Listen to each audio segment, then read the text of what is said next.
and endoscopy revealed an ulcerated polypoid mass on the anterior wall of the rectum. Okay, very good. So now Adil, I'll show you the sections and you describe them and then come to a conclusion. Okay, let's start. Come on. The HNE stained section showing two bits of the polypoidal mass, which ulcerated polypoidal mass. The lining epithelium in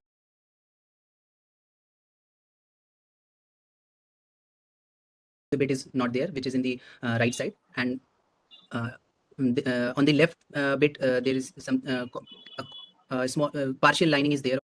I guess columnar epithelium can be appreciated. Some, and in between and there is crypts are there, which are a bit dilated, slightly like hyperplastic, filled with mucus, and the stroma is fibrocollagenous tissue. In this power, I can appreciate this. Okay. Does everybody agree? I mean, out of now Adil has done this. There are other 4 of you over there. So is Subodh there? Subodh, can you hear me? Can you see the screen? Are you there, Subodh? Is Subodh available, or has he not been able to join? All right, let's go to Ranjani. Ranjani, do you agree with everything that that Adil said of what is being seen on the screen? Yes, ma'am. You agree. Is there anything more or less that you want to add or subtract? Yes? No, I agree. All right. Very good. If you have nothing, then say nothing. Yeah, Pratina? Yes, ma'am. Yeah, you agree with what Adil said? Yes, ma'am. Yes, ma'am. Agree. You agree absolutely with what Adil said, right? Yes, ma'am. Right. You know what Adil said? Can you repeat what Adil said? Hello. You were paying attention, right?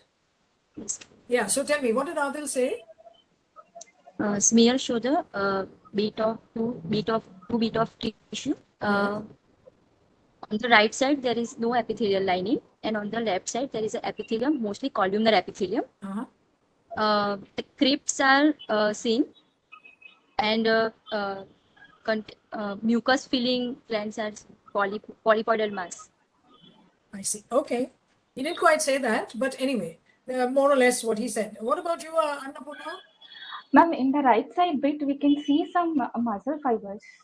You can see some muscle fibers. This Very nice. So would you ask for annotation, please? Yes, ma'am. Yes. Do you know how to ask for annotation? Yes, ma'am. Yes. Okay. So now? Ma'am, I have sent the request. No, I haven't received the request. You press on that, can you? Yes, ma'am, I'm pressing the annotation symbol. Now it's come. Okay, very good. I've approved it. Come on. So now can you use any color that you want? And you said that you could see some muscle fibers, right? Again, okay, I'm approving again. But it's already approved, Annapurna. Come on. Are you not? No, ma'am, I'm not able to mark the. Sorry, you're not able to mark. Yes, ma'am. I'll request again, ma'am. Wait, I'll have to start. Yes, start again now. No, ma'am, it's not coming. In the right side tissue bit. All right, let me find out whether you are. Yes, ma'am, it has come. Is this what you mean? Yes, ma'am. Yes, exactly. No. All right. Yes, ma'am. Adil, did you see that? Did you see this very pink-looking? Yes, ma'am. I can appreciate now. Now yes. You can appreciate? Yes, ma'am. Yes, it's there. Okay. Yes. All right. So, what do you think, Adil, are these muscle fibers? First of all, what kind of muscle is it, Adil? Ma'am, like it is a polyp. Clinically, it is a polyp in the, I guess, rectal wall. So, what muscle do you think it is? You think this is the rectum, right, Adil? You didn't mention it, nor did Putina, because she gave a little bit of a description. But nobody mentioned that it was the rectum. So it is a rectum, yes. Yes, ma'am. Yeah. So why is it the rectum, Adil? Ma'am, the crypts have numerous goblet cells are there, and in rectum the number of goblet cells are comparatively more as compared to rest of the. Excellent, very good. And so now here everybody can see, yeah, that there is, you can see this marked area, right? And the Yes. marked area shows you what extremely pink, very elongated cells. And so they must be muscle cells like what Annapurna said, right? You agree, no, Adil? Yes, ma'am. So what are those muscle cells? First of all, are they skeletal or smooth?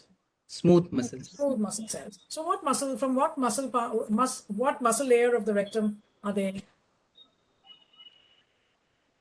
Which One, muscle layer of the rectum do these smooth muscles come from? maybe the biopsy, the tissue which is present here, mucosa, submucosa, and then. No. I'm asking you what this muscle represents, okay?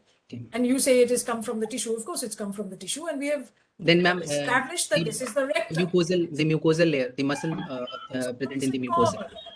What is that muscle called? Is this? Can anybody help him out over here? Yes, Krutina, what is this muscle? Muscularis. Muscularis mucosa. Oh, muscularis what?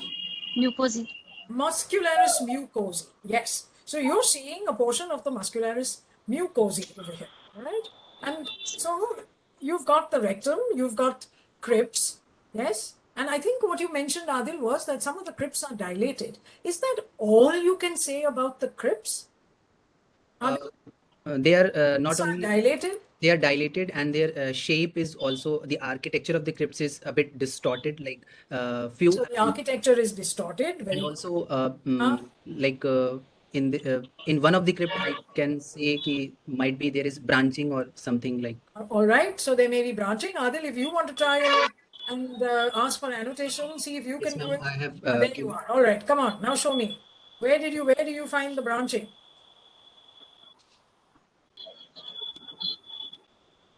Can you move your? All right, yes. So there is something that looks like branching. Also in this crypt, maybe Yes, so so the crypts are distorted. Very good.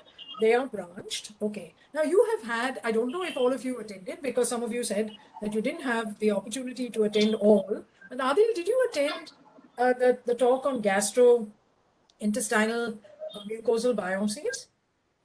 That were you able to attend? That Dr. Siddhartha Dattagupta took? Did you No. attend that? No, ma'am. No. Did anybody here attend the talk by Dr. Siddhartha Dattagupta? And then there were other people who also did gastrointestinal biopsies, including Dr. Vikram from the United States. So when you look at a gastrointestinal biopsy, and in this case, we're looking at the large. My internet issues are in the main server. Who is speaking? When I hear sir, like what Who is this who's the ma'am speaking? is telling, I'm not able to hear properly. Who? Who is this? Who says that? Annapurna, you can't hear properly. What are you saying? No. Because you were talking while Adil was talking. Okay, all right. Adil did not attend, but maybe somebody else attended. Did Krutina? Did you attend No, ma'am. Dr. Siddhartha Dattagupta's talk? No, ma'am. You No, did. ma'am, I did not. Dr. Ranjani? No, ma'am. No. Annapurna? Did you? Did you attend? Well, she can't hear me, it looks like. And what about Subodh? Is Subodh there? Is Subodh there? I don't think he's there either. So we've only got 3 people now for most of this thing who can actually answer. Well, I'm sure that all of you are third years, right? So now at least you should know that if you are looking at a colon, yes, a mucosal biopsy of the colon, what are the things that you ought to be able to say about this mucosal biopsy? And there is a system that everybody follows. So now would you like to tell me, Adil, what system you follow? The epithelium, crypts and villi should be maintained in their position, and the crypts should be not like this, but what we are seeing in this So case. now Adil, you're telling me what normal looks like. I'm asking you for a system. So what do? Do you start with looking at the epithelium? Epithelium, yes, Then you look at the at the crypts. crypts. Then you look at what? In the crypts, we will also look for the cells like So you look at the crypts, fine. So you look in at the crypts. superficial epithelium, you look at the crypts, then you look at what else? In Besides the crypts, then we'll come to what you look at in the crypts. But then in the epithelium, crypts, then what? then in the submucosa. Submucosa. So in a mucosa, you see submucosa, Adil. No, ma'am. In mucosa, I will look for the crypts and the cells present in the crypt. I see. So Adil looks at epithelium, superficial epithelium, and Adil looks at the crypts. All right, Krutina, what do you look at? Ma'am, first epithelium, then Yes. crypts, Yes. then submucosal glands. Mucosal glands. This is the rectum, okay? And I'm talking about rectum. And where Okay, do ma'am. you get submucosal glands? Krutina, forget about Ma'am. whether it's the rectum. No, ma'am. Let's even take the stomach. Do you get submucosal glands in the stomach? Duodenum. Huh? Duodenum. Duodenum. Duodenum. So then what submucosal glands are you talking about, Krutina? Huh? So don't forget submucosal glands. So you have said the same thing that Adil said. You will look at the epithelium, you will look at the crypts. What else do you look for in the mucosa? Lamina propria. Sorry? Lamina Adil? propria. Lamina propria. You look at the lamina propria. Okay. Third thing. Then what do you look at? Then the muscularis mucosa. Then the muscularis mucosae. So now we have come to an understanding of how we actually examine this any mucosal biopsy from the gastrointestinal tract. Okay, mucosa is what is being biopsied. So we look at the epithelium. Very good. And Adil, what do you find about the epithelium over here? The epithelium is ulcerated mostly. Only It's denuded, right? denuded, yes, ma'am. And only a small portion is showing some remnant lining. That's number one. Now tell me, what have you noticed about the crypts? Usually the crypts should be looks like shows similar type of morphology. All the crypts more or less in the same morphology, Adil. What crypts like in the large bowel? They're long tubular glands, the bottom of which is called a crypt, right? Yes. So the glands of the large bowel are long and tubular, right? They are tubular glands. Do you know that, Adil? Yes, ma'am. They are. Okay. Adil, there is some free space over here, right? Between these two things. Can you ask to annotate, please? And I want you to draw the, very good. Come on now. Now come on, draw a diagrammatic view of how the crypts look like. When I'm saying crypts and you're saying crypts, what we mean is the tubular glands of the rectum or the large bowel. Come on, draw it. Yes. They are like parallel test tube arrangement. Exactly. So come on. Yes. Very good. Next. Very good.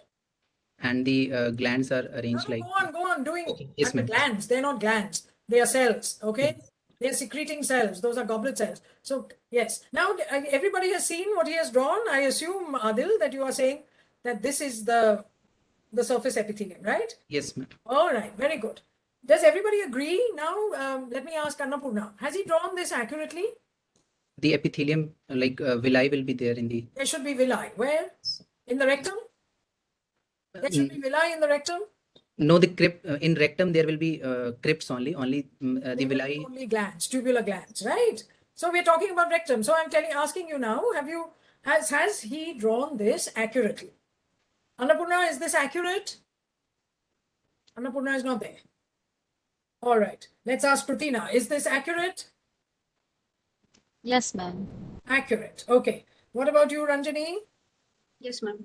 It is. Well, I don't think it is accurate. Not because he's a bad artist. Okay. And I wasn't expecting him to be, a bad artist. Okay. But Adil, do you see space between each of these glands, tubular glands? Should there be a space between the tubular glands? No, ma'am. I have drawn like this, but it should be in a more close proximity. It should be more close. They should touch one another. And also space between, right? Yes, That's ma'am. something that you have neglected to draw. And what is that? What is that, Adil? that you have neglected to draw? What have you neglected to draw? The epithelium. Huh? The epithelium. Where should the bottom of these glands, which we should call the crypt, where should the crypts lie? Just in the muscularis mucosa. It should touch The muscularis. muscularis mucosae, right? Yes or no? Yes, ma'am. Now, can you draw that? No, ma'am. You didn't draw it, but can you draw it now? Yes, ma'am. Shall we go? Ah, there you are.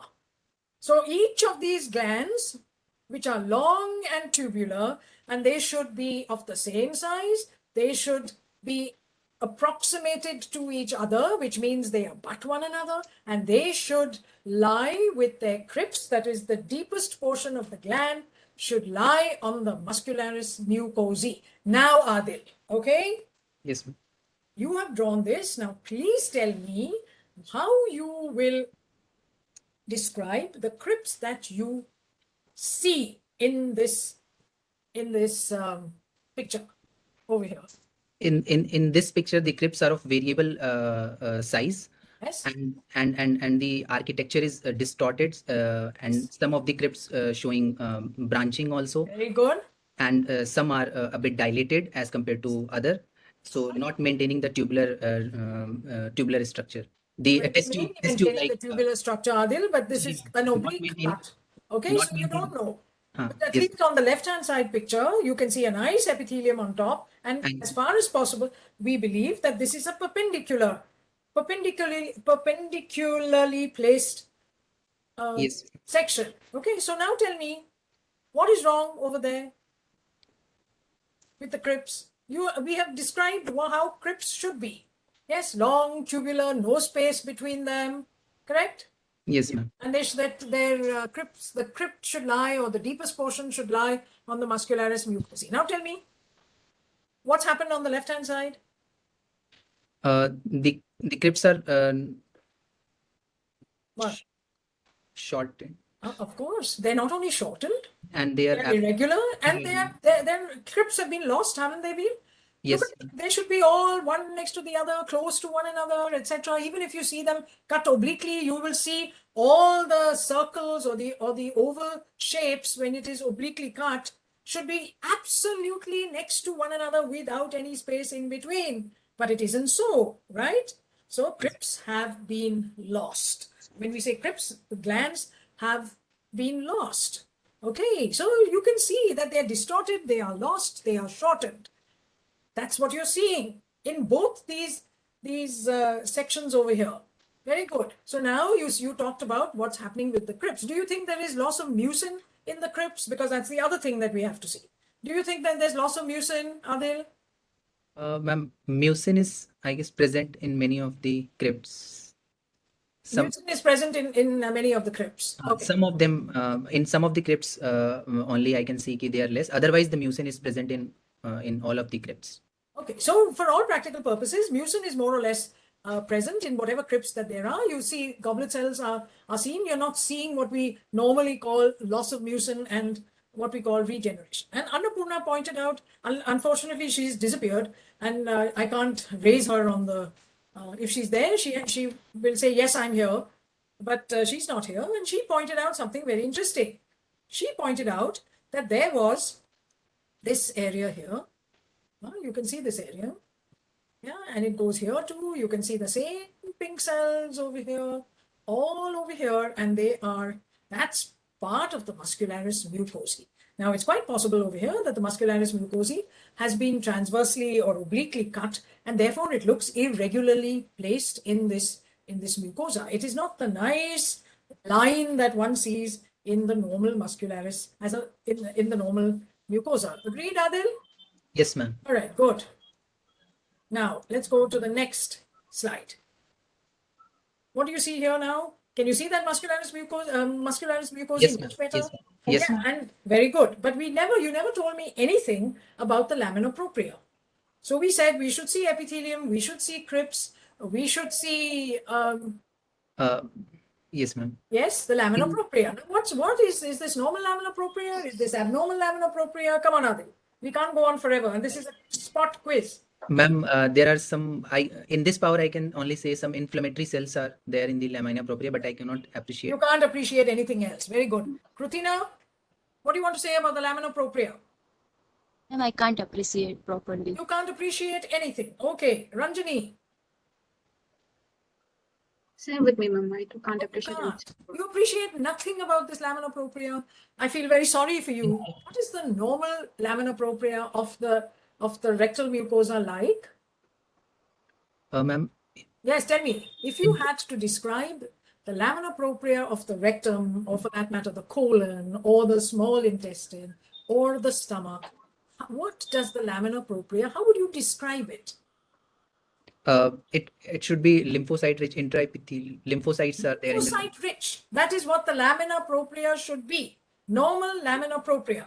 Yes, Krutina, you agree with Adil? Yes, ma'am. Yes, ma'am. Oh, and what about Ranjani? I think in the colon and the rectum there will not be anything like lymphocyte rich in the lamina propria. Do you know what the connective tissue looks like, Adil, in the lamina propria? What should it look like?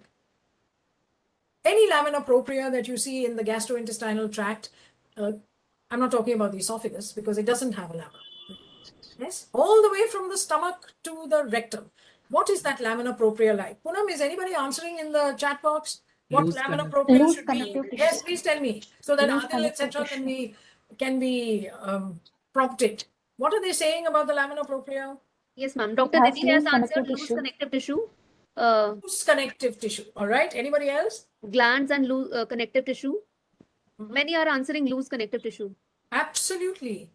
There is what they call loose areolar tissue. No, it is absolutely loose connective tissue. Now, please tell me, Adil, is this lamina propria? You see it both on the right and on the left. Is this loose connective tissue? No, ma'am.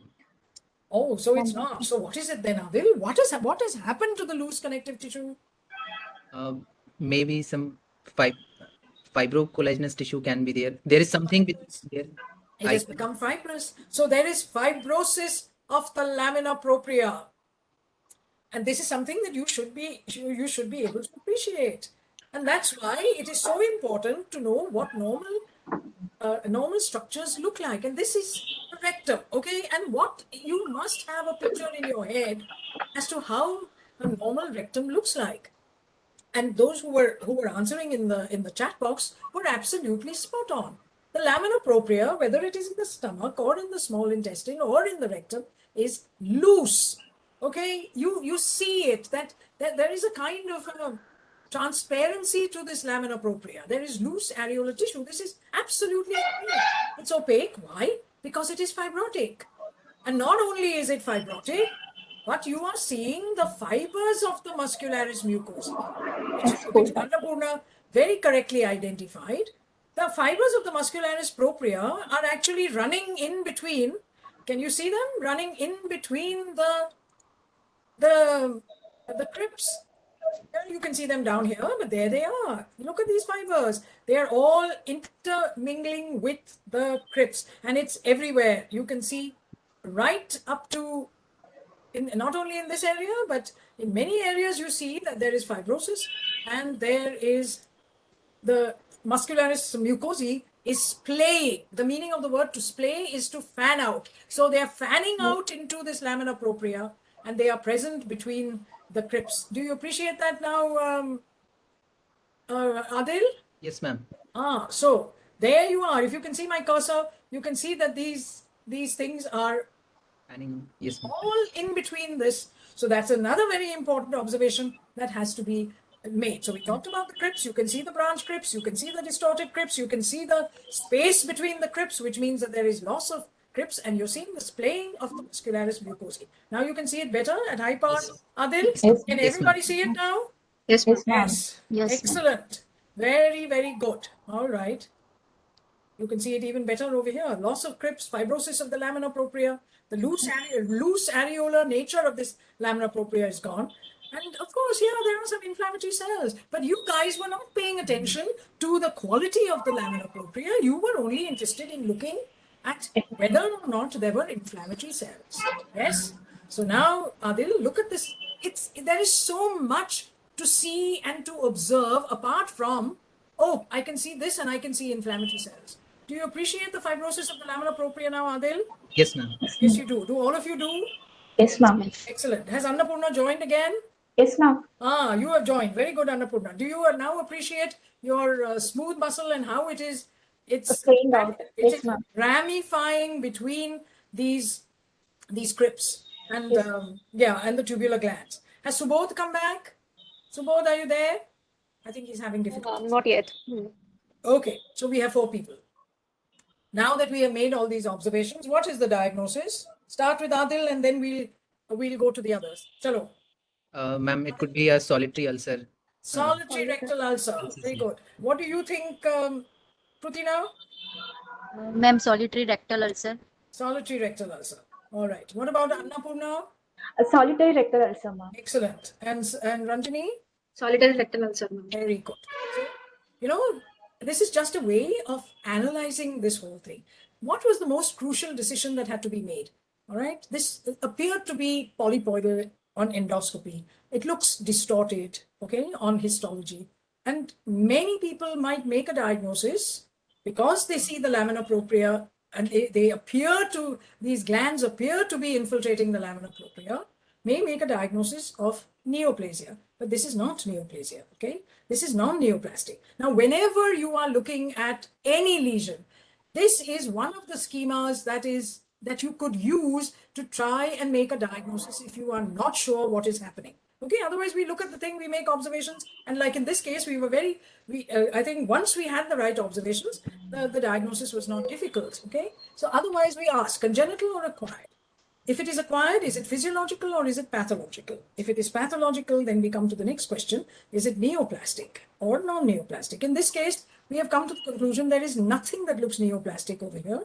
It is non-neoplastic, right? So now do you see those, I think 7 things over there? Adil, which will you pick from these 7 things? What is the pathological non-neoplastic process that is occurring in this case? The changes in the lamina propria, how the muscularis, So pick from this. You've got cell. You know what these Okay, yes, ma'am. 7 things are? Have you ever seen these 7 things before? Anywhere? Adil, Yes, Krutika, ma'am. Annapurna, Ranjani, where have you seen these 7 titles? General pathology. General pathology. In general pathology. Pathology. Right. So if it is non-neoplastic, if it is neoplastic, then it goes into neoplasia, which is to the right of this algorithm. Okay, so these are the general pathology chapters. So now Adil, pick which general pathology chapter does our case represent? Is it metabolic disease? No, ma'am. No. Um, It is not disease of the immune system. It is not environmental and nutritional diseases. It is not metabolic disease, right? yes, ma'am. So now you have 4 things to choose from, Adil. So which one are you going to choose? Ma'am, What? repair, regeneration, healing, and Healing and fibrosis. fibrosis. Anybody has any other thing to choose? No, so that's what it is, right? Repair, regeneration, healing, and fibrosis. Now, why did this injury occur? That's one of the things that we have to ask, right? So the diagnosis is, you said solitary rectal ulcer. Now we know that solitary rectal ulcer is actually it is the result of mucosal prolapse syndrome of the rectum. Anybody in the chat box saying anything, Poonam? Ma'am, they were also answering repair and regeneration. Excellent, very good. So everybody's got the hang of it, and this is a mucosal prolapse syndrome. Now, what is mucosal prolapse syndrome, Adil? Ma'am, when the Anybody? Well, abnormal function of the anal and pelvic sphincters will lead to a prolapse. That is. yes. So this is the cause of the injury is chronic ischemia resulting from pinching of the chronically prolapsed mucosa. Why? Because there is incoordinate sphincteric action of the puborectalis. That's the external sphincter. Okay. So when the peristaltic wave reaches the external sphincter or the puborectalis, it is supposed to relax. but there is incoordinate action, and the puborectalis does not relax. As a result of which, that peristaltic wave is hitting that roadblock, so to speak, and the only thing that is movable over there is the mucosa. No, none of the other structures in the rectal wall can actually move. Okay, and therefore that mucosa keeps prolapsing, and it is prolapsing through a tight sphincter, which is almost like a noose around the neck of this prolapsed mucosa. As a result of which, there is always some ischemia of the mucosa because the blood supply gets temporarily disconnected, as a result of which you have ischemia of the superficial portions of the mucosa. And all of what you're seeing, disordered architecture of the glands, because these are regenerating epithelia and they never regenerate very in the way that they should, architecturally regenerating, fibrosis of the lamina propria, and you have this splaying of the muscularis mucosa. Now, if you think about it, this disordered architecture, yes, is seen in many inflammatory conditions of the bowel. Yeah, it's seen in ulcerative colitis. It's seen in Crohn's disease. It is nothing but a regenerating phenomenon where the normal architecture of the bowel, once it is disturbed, large bowel, does not get back to entirely normal. But there is one thing, Adil, that you don't see in ulcerative colitis, which you see in this reparative condition. What is that? You may see all these gaps, you may see loss of mucin, you may see branching, distortion, shortening, etc. But what is it that you don't see in ulcerative colitis, which you're seeing over here? The fibrosis of the lamina. Absolutely. In ulcerative colitis, you may see it in Crohn's disease, but you don't see it in ulcerative colitis, and that is fibrosis of the lamina propria. All right. Are there any questions about this? I think we've done that, and we can now come to the first case that was circulated. No, ma'am, there are no questions. No questions in the chat box? No, Any ma'am. questions amongst you four over here? Because I think we have lost Subodh for good. Okay, that's good. Next. Now, who wants to take the next one? Annapurna, will you take this? Yes, ma'am. All right, come on. 26 years old male with complaints of chronic abdominal pain for approximately 6 months. On examination, a vague lump felt in the upper abdomen. On upper GI exam, an upper GI endoscopic examination and endoscopy guided ultrasound were performed, followed by CT scan. All right, come on now. The endoscopy guided ultrasound revealed multiple submucosal nodule in the stomach, which were aspirated under US guidance. In this picture, ma'am, the cells are arranged in a loosely cohesive cluster. There is some amount of overcrowding is there in a proteinaceous background. All right. Is that all that you want to say about this? How the cells are clustered in a proteinaceous background? There's nothing else that you want to say about this? Some are scattered also, ma'am, few cells, and the cells are plasmacytoid. Cells are plasmacytoid. Plasmacytoid. Okay, that's all you want to say? Yes, ma'am. In this picture. All right, good. Let me ask the others. Is there anything that they would like to say? Krutina? Yes, ma'am. That's all you want to say? There's nothing else that you guys want to say? That the cells are loosely cohesive, that she said that they were plasmacytoid, there's a proteinaceous background, and some cells are scattered. All right. Ma'am, there is overcrowding of the cells. All right, overcrowding. Very good. Ranjani? Yes, ma'am. That's all. Yes, ma'am. What, Adil? Nothing? Ma'am, like we can also describe the morphology a bit. Like all the cells are monotonous. Very good. Yes. Minimal They have a minimal or all monotonous looking. Excellent. Yes, Adil. Come on. Let's all together help one another and come to some description.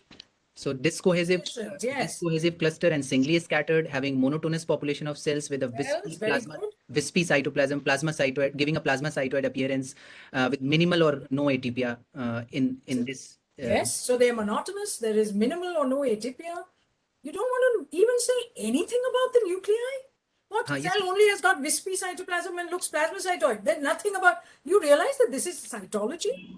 Yes, ma'am. The nucleus. Get away without describing things in histology, you won't get away if I am there, but certainly in cytology, you won't get away without describing the cytoplasm and the nuclei.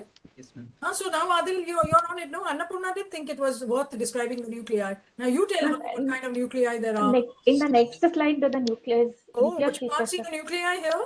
No, ma'am. The nuclear features are better appreciated in the Better appreciated. Okay. next So slide. now So I tell me, thought what do you see here? Come on, Adil.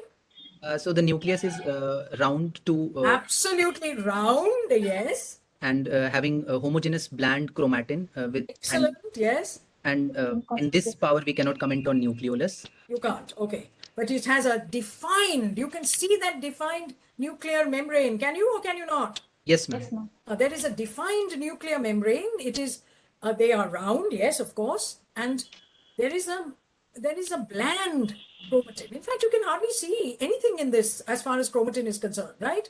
Excellent. Oh, very good. So we have had a cooperative effort. Okay, now, come on, Annapurna. Ma'am, in this, the cells are arranged in a loosely cohesive and discohesive clusters, and the cells show minimal pleomorphism. There is the cells show moderate amount of clear cytoplasm, and Clear. What is clear about it? ma'am, there is minimal pleomorphism. No. What is clear about the cytoplasm? You said the cytoplasm was clear. Do you really think the cytoplasm is clear? Pale, ma'am. And if Pale. it is Pale is different from clear. a pale moderate cytoplasm, ma'am. All right. Then There is the cells are plasmacytoid. There is minimal pleomorphism. The nucleus is round to oval in shape with regular nuclear membrane and bland chromatin.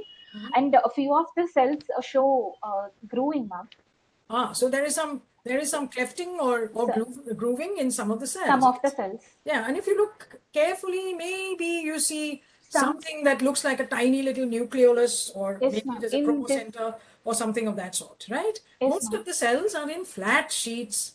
Yes? Yes, Annapurna, you want to annotate? Come on. Yes, ma'am. Most of them are loosely cohesive in flat sheets. There is some degree of overlapping. Yes. Yes, ma'am. And I thought this could be inclusion, like. So you thought there was a nucleolus? Yes, ma'am.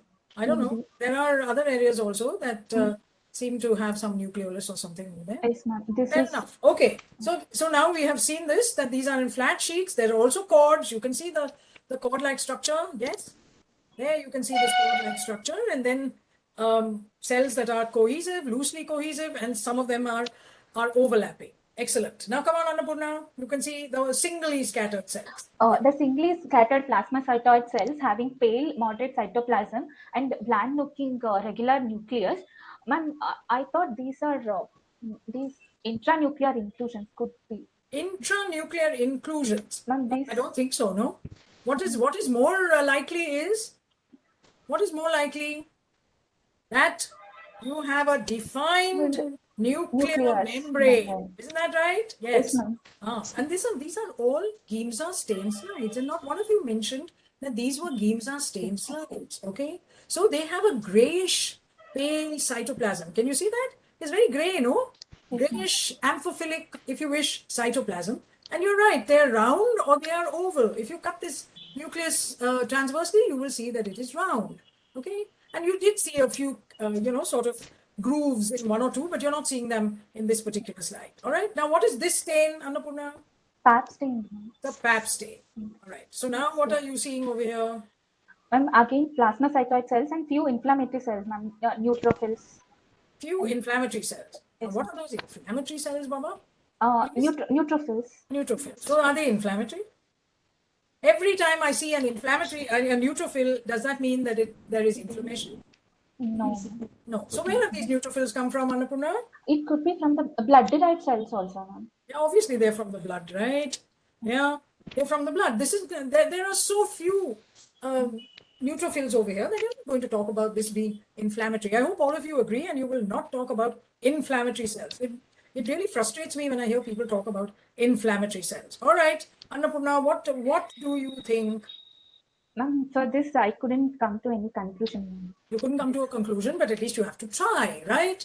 Yeah, are any of us here trying to make one diagnosis? No, this has come to us in our routine cytology reporting, and we have to try and make some kind of sense, right? So how do we do that? How do we try to make sense of what we are seeing? You have now described it. So describe this all in 2 sentences. Can you describe it in 2 sentences? Come on, Annapurna. The smears show what? The smears show the Yes. loosely cohesive or discohesive monotonous population of plasmacytoid cells with round to Oval nuclei. Yes. round to oval nucleus with moderate amphiphilic cytoplasm, clear moderate pale cytoplasm. And what is the character of the nucleus? It's bland Bland and homogeneous, right? Can you see anything in that nucleus? Is it vesicular? No. So it's a non-vesicular, bland, sort of moderately dense nucleus. Isn't that what we are seeing? So now what do you think it fits into? Yeah, see, I put all the observations down. Medium-sized cells, singly scattered and in loose aggregates, monomorphic. They are well-defined cytoplasm, eccentrically placed. That's why we keep saying plasmacytoid. Bland, uniform nuclei. There are some grooves present, but there are no mitoses, right? Yes, no. So mitoses are not seen. Very good. No So now, if you've made these observations, what do you think your thoughts should be? How do you start to approach this? Come on, Annapurna, what do you know about this? You know that it is, tell me what you know, never mind what you can speculate about. What are the things you know about apart from these observations? What do you know? Do you know anything about this? Anybody? What do you know? Do you know that this is a lesion in the stomach and it is a submucosal? Now, isn't that interesting? It is not a mucosal lesion. It is a submucosal lesion. And this is a submucosal lesion that has all of these observations that we have written down on the left. Okay? So if this is the thing, what are the possible submucosal lesions that could have this morphology? Come on, Annapurna, it's not difficult. Come on. Could it be just? What could it be? Just gastrointestinal stromal tumors. Now you know something else. It has epithelioid morphology, right? Excellent. It has a plasmacytoid appearance. See, these are all the things that we know, and these are interpretations that we are making from these observations. So it's epithelioid morphology. It has a plasmacytoid appearance. However, the nuclei are not stippled. Okay, they are not showing you that salt and pepper appearance, nor does it show you the classic plasmacytoid wedge, the little cartwheel-like appearance. And you can know that this appears to be benign, or at least a low grade. Low grade. Isn't that something that you can make some kind of interpretation from, Annapurna? Excellent. See, yes, ma'am. You are able to do this. If only thing is that we have to get into the whole, sort of, we have to know what we know. And most of the time, we're just bothered about what is the diagnosis. Okay, so what are the possibilities now? Okay, just submucosal tumors. There's submucosal lesion, then it must be a tumor, right? It's unlikely to be something that's inflammatory. So now let's see what the people in the chat box say, and come on, Annapurna, which would be your last choice from these possibilities? Plasmacytoid tumors can be neuroendocrine. You mentioned epithelioid smooth muscle tumor because that is a submucosal tumor. There is something in the stomach which is called a plexiform fibrohistiocytic tumor. Yes. My last plasmacytoma and gastrointestinal stromal tumor. Now, which is your last choice, Annapurna? Neuroendocrine tumor, ma'am. You don't think it's a neuroendocrine tumor? All right. It is my last option, ma'am. That is your last option. All right. Come on, Krutina. Ma'am, GIST, last option. Last option is GIST. Right. Ranjani? Epithelioid type of GIST, ma'am, my last option. Epithelioid type of GIST. That means you don't think it is, right? That's what you're meaning? Or this is your first option? What? Last choice. Last choice. Okay, very good. And Adil? Ma'am, plasmacytoma could be the last. Plasmacytoma. What's going on in the chat box? Neuroendocrine tumor. Last option, neuroendocrine tumor. Okay. A few have answered plasmacytoma and one has answered GIST. GIST. Okay. My last option is a plasmacytoma. Okay. Why? Because do you think that plasma cells have got a light gray cytoplasm like that? Huh? what should the nuclear characteristics of a plasmacytoma be? Cartwheel. Cartwheel appearance of the nucleus. Cartwheel. It is a dense nucleus, no? It's nucleus. Which is broken up into a cartwheel-like appearance. So I would say plasmacytoma. I don't really think that it is a neuroendocrine tumor, but you know, once in a way, neuroendocrine tumors can fool you, all right. But I don't think that anybody should pick the choice of plasmacytoma, although I don't know how long we've been hearing plasmacytoid, plasmacytoid, plasmacytoid, but I would not pick a plasmacytoma. Okay, now which would be your first choice then? Come on, Annapurna, what's your first choice? Gist, ma'am. Gist. Okay, very good. Let's ask Adil, which is your first choice? Ma'am, gist. I will. Gist. Okay. Krutina. Ma'am, gist. Gist. Okay. Ranjani. Just one. Gist. All right. Ma'am, and all Anybody? the What's in the chat box? gist is the response from many. Gist is the response from many. All right.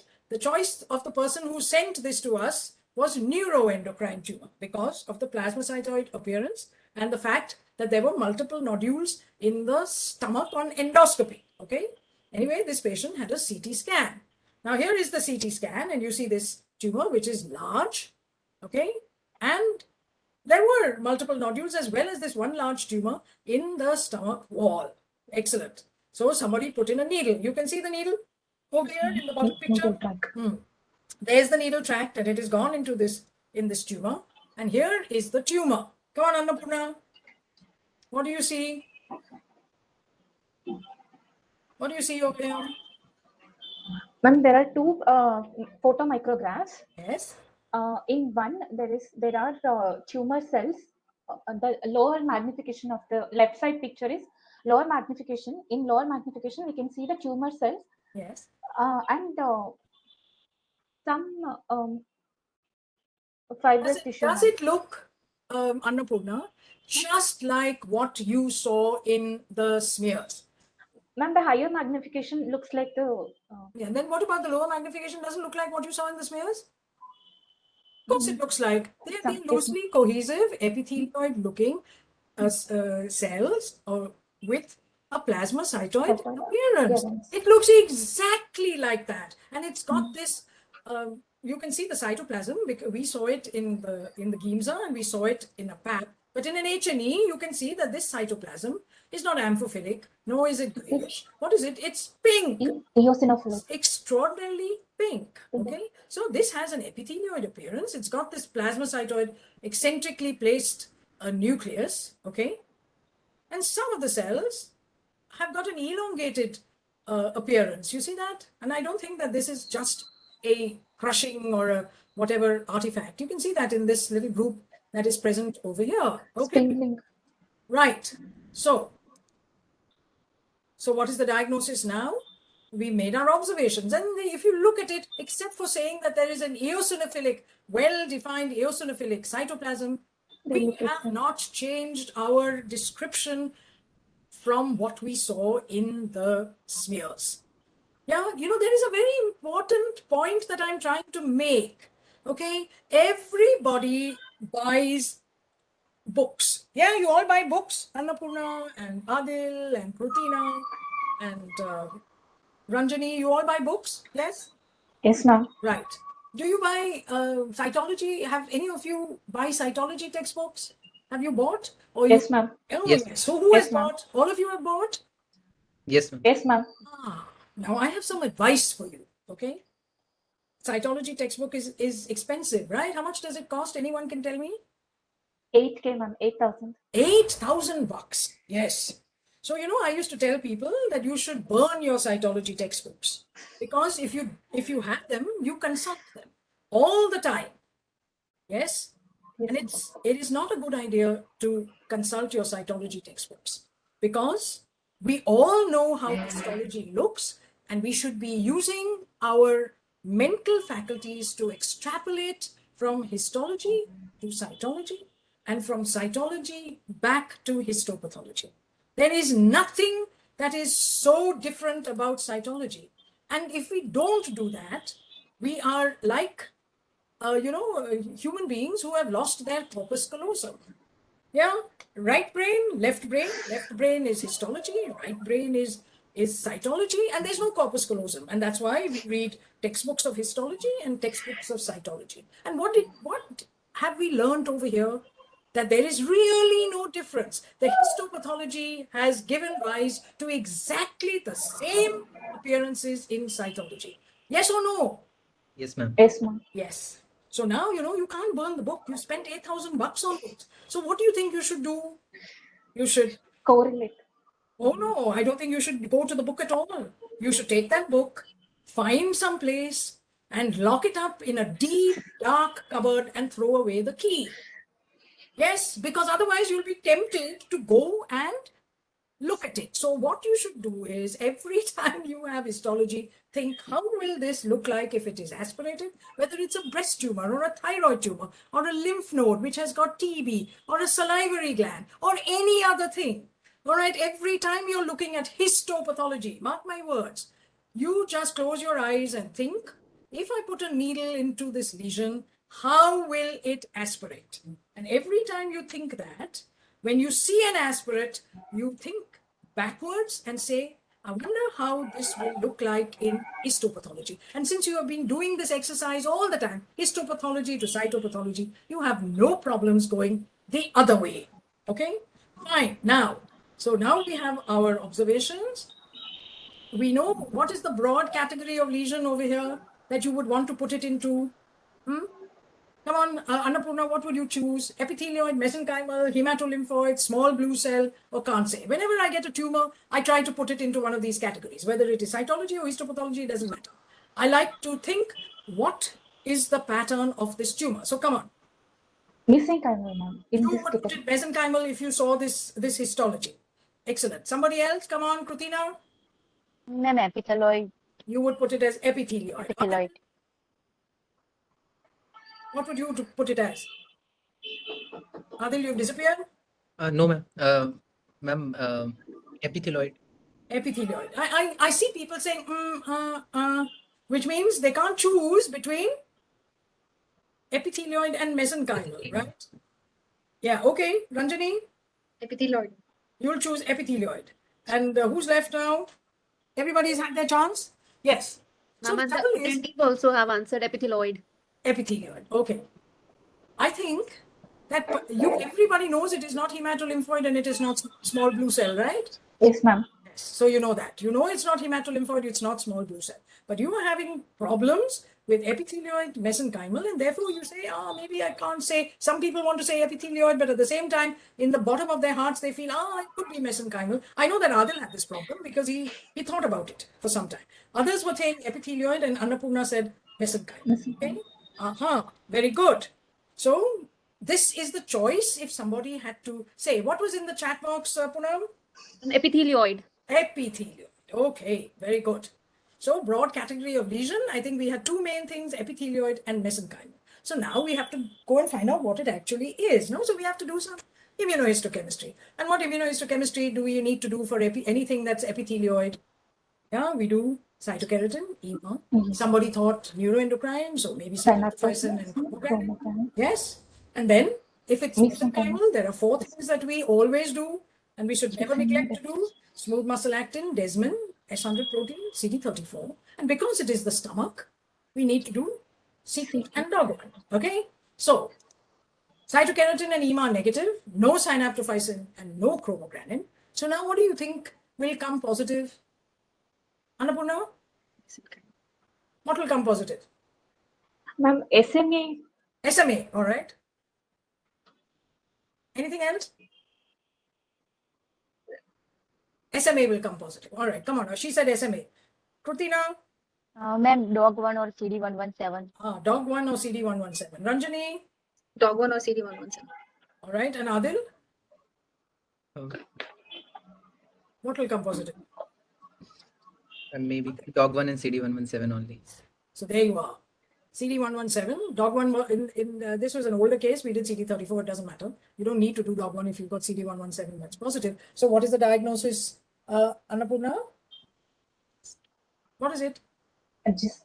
It's a gist. Gist. It is not the standard spindle cell gist, right? It is it's an epithelioid gastrointestinal stromal tumor. Okay, now the diagnosis was the least important part of this whole story. No, it is about how do you approach a diagnosis. Okay, when you have a tumor, you must try to put that tumor into some of these patterns. Does it look epithelioid? Does it look mesenchymal? Does it look like small blue cell? Does it look hematolymphoid? These are the four major categories that we think of when we see a tumor. Okay, and that's the way we can then, if we don't know at once what it is, we can start to make a differential diagnosis and put our immunohistochemistry markers accordingly. Okay, now this is also what you should have taken from this particular case is that you don't need to consult textbooks to learn the the pictures that these tumors make and just match pictures. You have all come, or most of you come to cytology from first having done histopathology. There are very, very few students who do cytology before they come to histopathology. And I feel a little sorry for them. But those who come to cytology from histopathology, you are allowing your faculties of extrapolation and observation to atrophy if you go and consult your cytology books straight away. Did you get the point at all? And yes, did you? Yes, ma'am. Yes, and you should try to use your faculties of extrapolation to actually, do this on a regular basis. And you'll see how easy it is, therefore, because there is no difference when you match the two pictures. Okay, excellent, very good. Now let's see, are we going to the next case? Yes, who's going to take the next case now? Huh? Let's ask Krutina. Krutina, will you take this? Yes, ma'am. Chalo. 42-year female, total thyroidectomy. The growth showed a multinodular goiter with a small 2 centimeter gray-white nodule with irregular edges, section of the nodule. Okay, come on. I know it isn't the best picture in the world, but I think it's a good case. Come on. The smear show uneven size of thyroid follicles, which is filled with a colloid-like consistency. There is higher cellular areas. Show the Yes, so at this part, what do you see? You see a very cellular area, right? yes, ma'am. Yes, High excellent. cellular area. Okay. Do you know, Krutina, because you haven't attended too many talks, that's what you said. Do you know what the purpose of a low power examination is? Why do we do a low power examination? Is this a low power, Krutina? Yes, ma'am. Excellent. So why do we need to do a low power examination? After all, examining cells at high power is so informative. No, you see the cell size, you see the cell shape, you see the cell nuclei. What can you see here? Hardly anything. Cellularity. So why do we need to do a low power examination? To see the cellularity. To see cellularity. Achha. Okay. That's why you do a low power examination, to see cellularity, Krutina? No, ma'am. And architecture of the. Right. So you see cellularity, you see architecture. You do low power examination. Achha, let's ask somebody else. Ranjani, why do you do a low power examination? We need to see what structure we have received and Yes. the architecture of the cells and what is the predominant morphology seen. Predominant morphology seen. Okay, that's an advance over whatever Krutina said. So let's ask Adil. Why do you do a low power examination, Adil? Apart from the architecture and the normal tissue, to look the abnormality at the low power, so that we can further confirm it. To compare with the normal, we can compare easily with the normal part. All right. You said more or less what the others have said. Annapurna? Ma'am, as the others told, if, to look for the native tissue, whether we received any native tissue or not, and to compare the normal architecture and to differentiate, ma'am, whether there is any different architecture is there, and to look at where to focus, to decide where to focus. Where to focus, yes. So you have done an overall scan of this thing, and then you want to see where you should focus your high power. Very good. That's all very well said. Okay. But there is another very important reason why we look at low power. Yes, we look to see if there is normal tissue. Yeah. And that is very important, because if today you know that, say somebody tells me that this is from the breast and actually it has been taken from some other part of the body. Yes. And I just neglect to say is to see whether it is really from the breast or not. And I make a diagnosis of adenocarcinoma, but it is not from the breast, it's from somewhere else, okay? Because I never bothered to notice whether there was any normal tissue that has been included. Whatever it is, you need to know whether there is any normal tissue. In other words, you have to ask yourself a question. Yeah, is there any normal tissue? And the reasons I've told you. It really focuses your attention on whatever is normal, and if that normal is not what you expect, then of course you have to go find out where the block or the slide or whatever it is has been switched. Okay, so is there any normal tissue? The second thing is there any abnormal tissue? Do you think that everything that comes to us is abnormal? Do you think? Is it possible that sometimes people have biopsied normal or have missed the normal tissue and missed the abnormal tissue and biopsied normal tissue? It's quite possible, right? So in which case you have to say that it is unremarkable. So I don't think that every case actually has abnormal tissue. So the second question you ask yourself at low power is there any abnormal tissue? And somebody in the chat box said very clearly and rightly that the third question you ask yourself is, what is the relationship between the normal and the abnormal? In other words, is this tissue that you are seeing, the abnormal tissue, how is it related to the normal? If I have skin, is this lesion in arising or damaging dermis, or is it of normal origin? Yeah, that is the meaning of relationship. There is a tissue, there is epithelium, or there is mucosa, there is lamina propria, there is deep tissues. And in the first case, we saw that this was, in the second case, we saw that this was something that was in the submucosa. Okay. So all of these things are important. So what is the relationship between the normal and the abnormal? The fourth thing is the pattern, which all of you very rightly said that you have to ask, what is the pattern? And number 5 is what Annapurna said, where should I start my high power examination? Okay, you can use the system or not use it as the case may be, but I found that it is very useful. It has become second nature to me now. All right, so when I'm looking at something, I am asking these questions in my head. It's not coming up as a conscious thought anymore, but because I've done it so many times, a red flag goes up when one of these questions is not answered the way that it should be answered. Okay, I'm sure that there are people in the chat box who are answering this, because every time I take a slide seminar, I emphasize the ways in which we can systematize our diagnostic approach, and then it becomes second nature to us.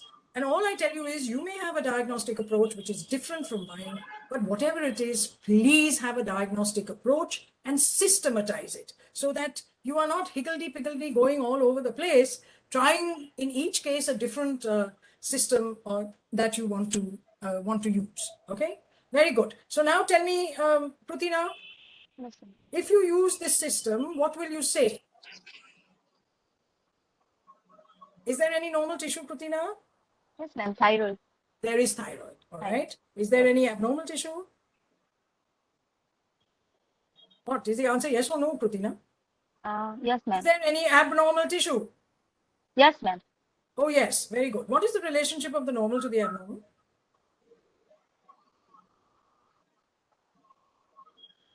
Come on. What is the relationship?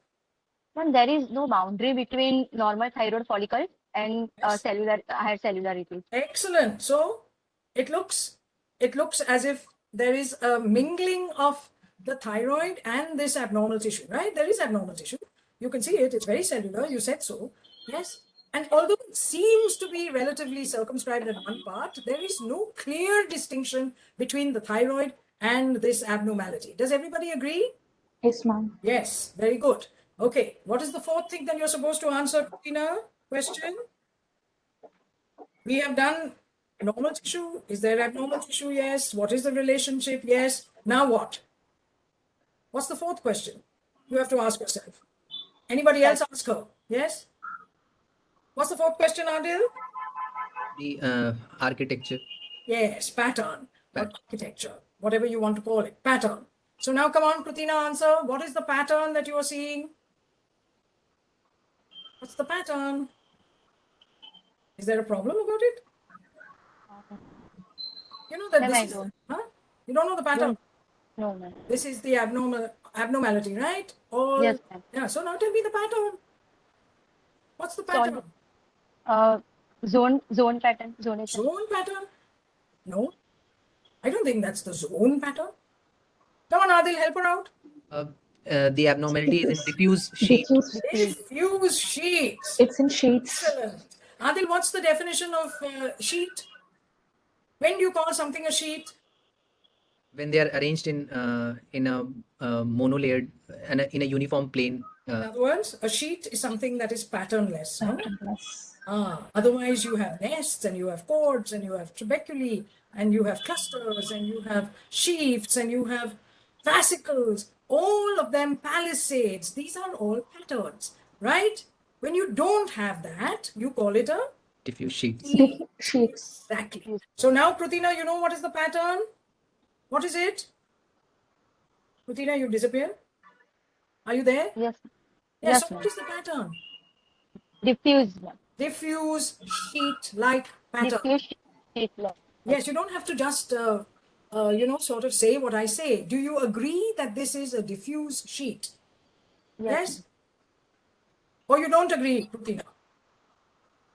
Rutina, are you there? Yes, ma'am. Yes, ma'am. Do you agree that it is a sheet? No, ma'am, it is a diffuse pattern. So diffuse and sheet is different, Rutina? No, ma'am. Same. Adil, will you explain to her what you said? As there is no definite pattern, the abnormality is present here in a patternless pattern and a diffuse sheet. So diffuse, a sheet is always diffuse. Yes. That's what you have to understand, all right? So when you have a solid tumor that is growing in a patternless way, it is going to be a sheet, and a sheet in a solid tumor is diffuse, okay? You may use diffuse, say, if there is an infiltration, all right? And you say there is a diffuse infiltration of some part. It means that that infiltration is not focal. It's everywhere. It may not be a sheet-like infiltration. There may be cords that are going here and there, but it is diffusely infiltrated. Rutina, do you understand what we are saying? The Yes, difference between that what every sheet is diffuse, but all diffuse things are not necessarily sheet-like. I hope all of you understand this, yeah? So this is a diffuse sheet-like pattern. All right. Now we come to Annapurna. Will you tell me where I should put my high power? Do you want to go where the thyroid is, or do you want to go where the abnormality is? Ma'am, it's where the abnormalities in the junction. Abnormality is. Now here is where the abnormality is. Yes, I have Yes, ma'am. deliberately gone close. I mean, to where the thyroid and the abnormality are In the close junction. to one another. Yes, Krutina, come on. This is your case. What do you see? Yes, ma'am. The smear show This is not thyroid a smear. follicles. This is a section, Krutina. Sections show thyroid follicles with which is filled with a colloid-like consistency. There was a cholesterol cleft-like structure. See, Krutina, you jumped from the thyroid to the cholesterol cleft, right? Yes. Is there a more systematic way of describing this? And there was a hypocellular area. I think I've said this before, and I'll say it again, because I doubt that Krutina has ever attended a class, because you say you don't attend very many. That's all right. It's not a criticism. Yeah, but there is a systematic way of doing everything.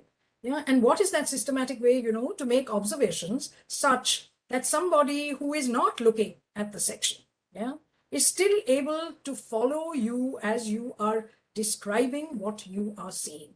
And I often say that I have had more than 40 years of looking at slides. I'm reasonably competent, yeah, and I've seen many things. Now, if I lose my eyesight and I want Krutina to be my eyes, then she has to describe this such that I will see what she is seeing. And Krutina, by saying that I see some thyroid filled with follicles and I see cholesterol clefts, has not made me see what you are seeing in a systematic way. Do you get what I'm saying, Krutina? Yes, ma'am. Right. So now I have you to be my eyes. Now please describe what you are seeing in this section. Krutina?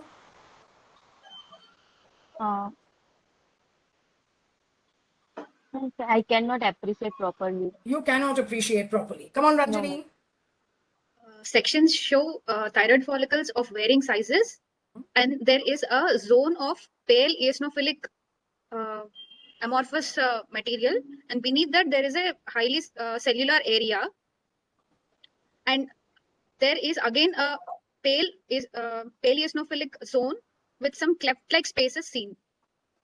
All right. If I was not looking at this slide, Ranjani, I would not know what you were saying. If I were describing this to you and you were not looking at the slide, I would say that at the periphery, yes, I am seeing thyroid tissue, all right, which has got whatever. Then deep to that thyroid tissue is this zone of, it is, what you're saying is amorphous. It is not amorphous. This is something that is collagen, isn't it?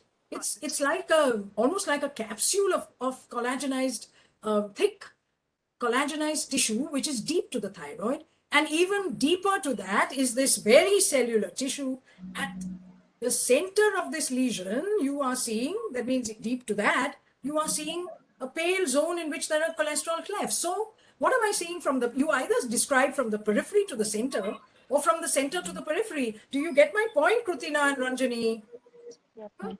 You can see layers over here, starting from the center, going more and more peripherally. There is almost like a zonation that is being seen. Am I making it up, Krutina? Yes, ma'am. Or Ranjani? So what was the difficulty then in making this description? Was there a difficulty?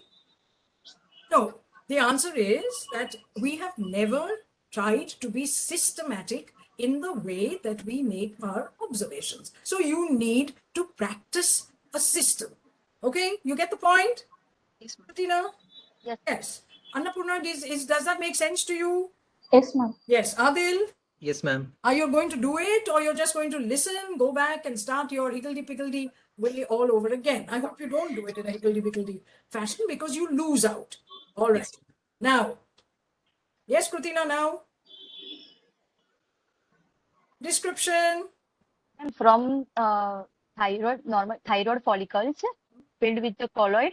Yeah, we don't need to do that again. No, we know that it's there. Very good. Now, come on. What is happening? We are now going from the periphery towards the center. So now tell me, Yes, what ma'am. are you seeing? Ma'am, the section shows a spindle shape or fibroblastic-like cells. Yes. Uh, Yes, very good. and there was a chronic inflammatory cells. Infiltrate. Everybody looks for chronic inflammatory cell infiltrates. Now, just describe what you're seeing in this very cellular area. Yes, ma'am. What are you seeing? You told me there are spindle cells. That's all Spindle cells. I heard, and I heard that there are fibroblasts. Okay, that's an Yes, interpretation. Can you describe anything more? What is the way in which these are growing? These spindle cells? In which way are they proliferating? diffusely. Diffusely. Is that all that you see? Diffuse means what? Huh? What does diffuse mean? And ma'am, there was some hypocellular area and below that hypercellular area. Ranjani, what do you want to say? Is there any pattern to be seen here? No, right? Oh, ma'am. Yes. So what do you call that? Yes, we said sheets, but there is a word for it when spindle cells grow in without a pattern. What is that word that we use when spindle cells, and you can see that they are spindle at this part, you can only see that they are spindly. What do you say when spindle cells don't grow in fascicles, they don't grow in sheaths, they don't grow in interwoven herringbone patterns, they are not in any pattern? What is that word that we use? Come on. Ranjani. Annapurna. Haphazard arranged. Haphazard arrangement. Yes, so they are patternless, haphazardly arranged spindle cells.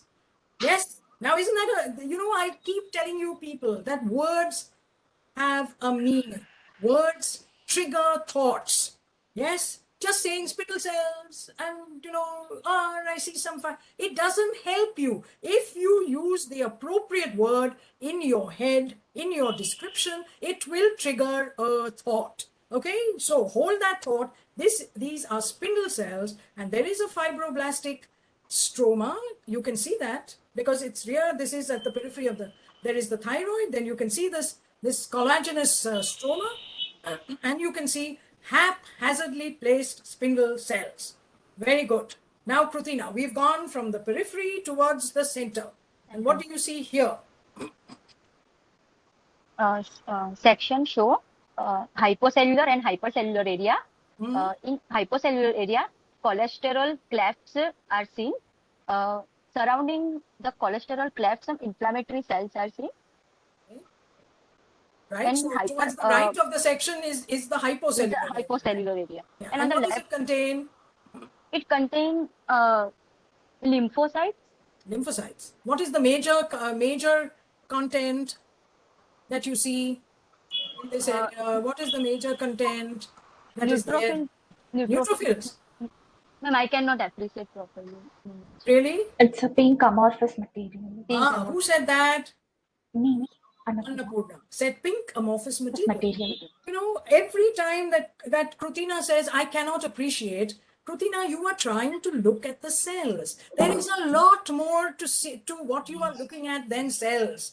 You do not see this amorphous material, granular amorphous pink material. Okay, and from this granular pink amorphous material is coming is all these cholesterol clefts are related to this granular pink amorphous material. Do you agree or don't you agree, Krutina? Do you agree, Krutina, or you don't agree? Yes, ma'am, agree. Don't say yes, ma'am, you agree unless you absolutely agree. If you don't agree, you better say it now. Do you agree? No, agree, ma'am. You agree. All right. So we see this granular pinkish material, which is, yes, amorphous. And you are seeing all these cholesterol clefts. And yes, you see some things and you can't appreciate, all right. There may be a neutrophil, there may be some apoptotic cells, there may be many things. And also in the cellular area, this is a very circumscribed area. And then you have the cellular haphazard spindle cell proliferation. And you see some cholesterol clefts that are seen within this. You see Foreign body type of giant Foreign cell. Foreign body type of giant cell. Exactly. Do you see anything else? Oh, you see foam cells. Can you see foam cells? Yes, ma'am. Plenty of them Plenty. are seen over there. Very good. Yes, ma'am. Right. So now come on. What kind of cells are you seeing here? Are they all spindle shaped, Krutina? Yes, ma'am. Spindle cells, fibroblastic cells, and foreign body type of giant cells. What is the difference between a spindle cell and a fibroblastic cell, Krutina? What? What is the difference? Are fibroblastic cells spindle cells? Yes, ma'am. Yes, ma'am. And all spindle cells are fibroblastic? You understood my question? Yes, ma'am. Every spindle cell in the body that you see, is it fibroblastic? No, ma'am. No, ma'am. So when you say I see spindle cells and fibroblastic cells, then I assume that some of the cells that you're seeing are fibroblastic and the others are not. So is that what you mean, Krutina? No, I don't think no, that's what you mean. And I can see more than spindle cells. Can anybody see anything else that is not spindle over here? Epithelioid type of Epithelioid cells. Epithelioid type of cell. Epithelioid cells. What are these epithelioid cells? Will somebody please annotate it for me, because I can't see an epithelioid cell. Yeah, come on, who wants to annotate? Adil, you said epithelioid in a loud voice. Come on, ask for annotation. Yes, ma'am. Okay, Sai. Come on, Ranjini. Yes, ma'am. Come on, where are your epithelioid cells? You marked it somewhere? I have marked, ma'am. You are marked where? Oh, there. That's an epithelioid cell. Ma'am. Why did you say it was epithelioid? Epithelioid. You're looking here and there and you're calling them epithelioid. Let me just get rid of it and then let's see the cells. There are occasional. Occasional. Acha. Scattered. I mean, scattered. Which they're not epithelioid cells. What you see are big cells, yes, with nucleoli. Yes. Of course I saw them. Histiocytes. But what do you think they are? They're histiocytes. Histiocytes. Histiocytes. Epithelial. They are They are endothelial cells and they are very plump. Okay, so yes, there are spindle cells. There are stellate cells. There are so many stellate cells. You can't see the processes of the stellate cells. Of course, there are spindle cells, and look at the processes of some of these stellate cells. Oh, look at them. They're long stellate cells. Then you see these plump endothelial cells. And what do you see here? What is this? Extravasated RBCs. Extravasated RBCs. Lovely. So now, Rutina, can you please tell me what you have seen? I think we have just one high power view, and there are no epithelial cells. Look at the spindle cells, yes, and you can Yes, see ma'am. stellate cells, or you can't see stellate cells. Look at these cells with the processes. Oh, look at them, so many Yes, ma'am. cells with processes. So there are spindle cells. I agree, there are more spindle cells than stellate cells. Okay, and these are all haphazardly placed. Here are the very plump endothelial cells. Okay, there are lots, and they have nucleoli, and so also do the cells with the stellate cytoplasm. Okay, so now come on, in one sentence, please tell me, what have we seen, Krutina? Section show thyroid follicles with filled with the colloid-like structures, and then there is hypocellular and hypercellular area. Hypocellular area is filled with the pink amorphous material, and cholesterol clefts are seen. Multinucleated foreign body type of multinucleated giant cells, spindle cells, spindle stellate cells type of cells are seen. Krutina, bad. Okay, come on, somebody else, Ranjani. Sections show from the periphery to the center thyroid follicles of varying sizes Very good. and underlying fibrous tissue and underlying hypercellular areas, and that is centrally leading to a pink amorphous material where cholesterol clefts are seen. And these Excellent. cholesterol clefts are seen coming from the central area towards the hypercellular areas, and these cholesterol clefts are surrounded by foreign body type of giant cells, and there are plenty of plump endothelial cells along with stellate cells, and extravasated RBCs are seen. Yes, what? Come on now, anybody else, Annapurna? You want to improve on this description? Yes, ma'am. Section shows normal thyroid parenchyma with circumscribed spindle cell circumscribed lesion comprising of haphazardly arranged spindle cells. On high part, these spindle cells are stellate cells with plump endothelium and extravasated RBCs. The central necrotic area with cholesterol clefts are noted. Okay, Adil, anything more you want to add? Because Annapurna said the right word. There is a haphazard proliferation of spindle cells that surround an area which, yes, is amorphous. It may be necrotic. I don't believe it is necrotic. It is a granular material with cholesterol clefts. There is no necrosis, Annapurna. Let me tell you that. It is not necrotic. And we'll come to what it is in a second. But the word was this spindle cell proliferation is very cellular, okay? But it is completely haphazard. And it has these extravasated RBCs. There is collagen that is being formed by this. And there is a zone at the periphery between it and the thyroid, which is beautifully collagenized. Did you notice that? Yes. And so there is a zonation. There is a zonation. There is this haphazard arrangement.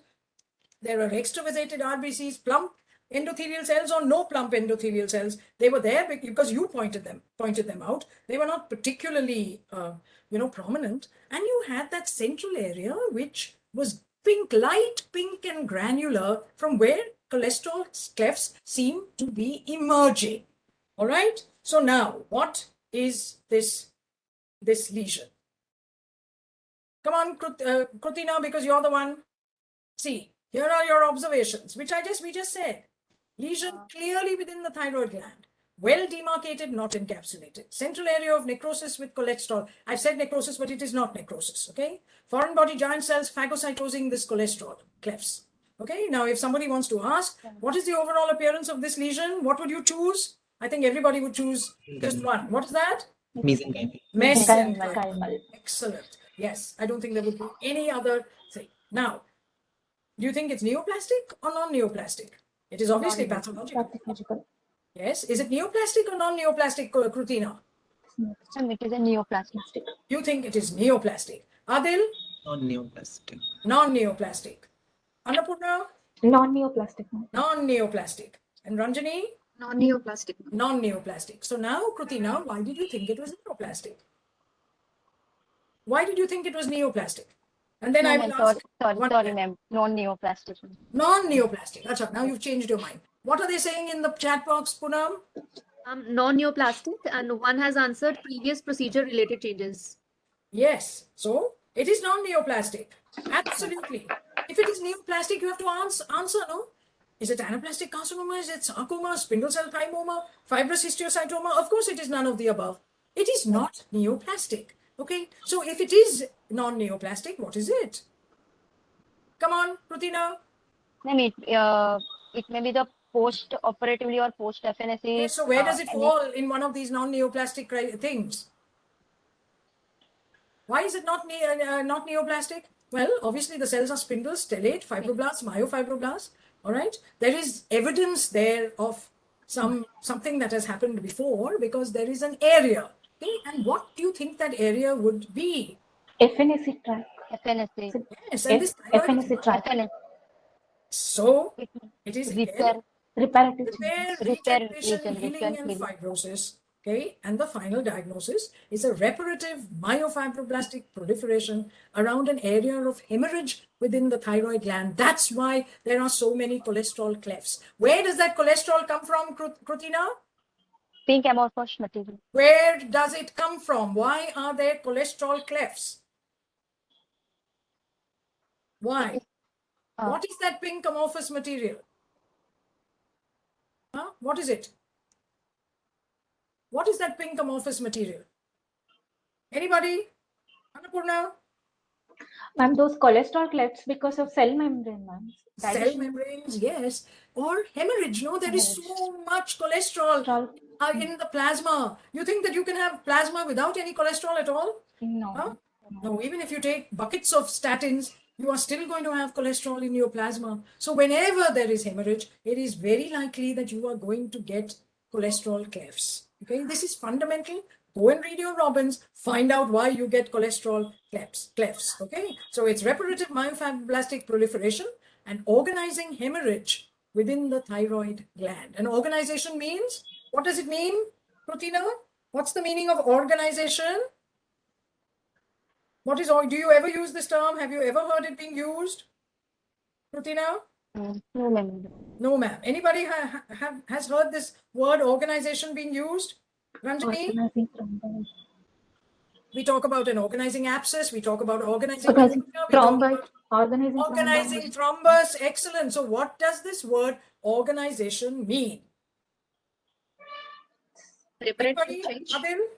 Containing the pathology and resolving it. So it is resolution or repair that involves the connective tissues. Okay, you can't have organization of an epithelium. That is regeneration of an epithelium, whether it is a gland or it is squamous epithelium. You don't talk about organizing squamous epithelium, but we talk about organization when it affects connective tissue. Okay, so organizing abscess, organizing thrombus, so when the connective tissue is involved in repair and healing and fibrosis, we talk about organization. Have you understood that, Krutina? Yes. So we have got an organizing hemorrhage. And you know what the real word, if you go back and you look at this thing, sorry, and you look at those, if you had this without the cholesterol clefts, without the rest of this, you know, the organizing, you saw the hemorrhagic bit and it was not in the thyroid. You know what this would look like with all this extravasated blood and haphazard proliferation? Where have you heard that description before? Haphazard extravasated RBCs. Come on, Adil. Nodular fasciitis. Nodular fasciitis. And this is what I want you people to understand, that nodular fasciitis resembles a healing process, except that in nodular fasciitis, we don't know what the stimulus to that healing is. And nowadays, we believe, if you read the new textbooks, you read the WHO, that nodular fasciitis has got an a molecular abnormality. Okay, so just because it has a molecular abnormality doesn't mean that it is a tumor, but they are beginning to call nodular fasciitis a quasi-tumor. But otherwise, your normal healing process, look at it. Here it is. Does anybody believe that this is nodular fasciitis? Adil, you believe that this is nodular fasciitis? No, ma'am. No, there is a reason why we have this kind of process over here. Haphazard proliferation of spindle cells and myofibroblasts, extravasated RBCs. The word haphazard. Okay, if you didn't find the stimulus for this, somebody might want to call this nodular fasciitis within the thyroid gland. I think it would be a little silly, but nonetheless, this is what nodular fasciitis looks like. Okay, like a repairing inflammation, like an organizing wound, anything. If anybody has seen a breast from which a lumpectomy has been done, and you see that lumpectomy after the mastectomy comes out 6 weeks later, it looks exactly the same. And if you study that, you will know what nodular fasciitis would look like. Is that clear now to everybody? Yes. Yes. So there are many parallels that you could actually get from understanding biological processes. All right. Now, case number 3. Chalo. We are running short of time. So who comes next? Ranjani, come on. Yes, ma'am. 59-year-old male, open biopsy of a lytic lesion in the distal end of right ulna is taken, ma'am. Excellent. All right. Very good. Come on now. Uh, Nobody should ever read or report on a histology of the bone without looking at the bone pictures. Okay. Now, the left side image shows an X-ray of X-ray of the body. hand, ma'am. X-ray of hand showing wrist joint. Very good. And there is a. You need an arrow or something? Should I give you a annotation?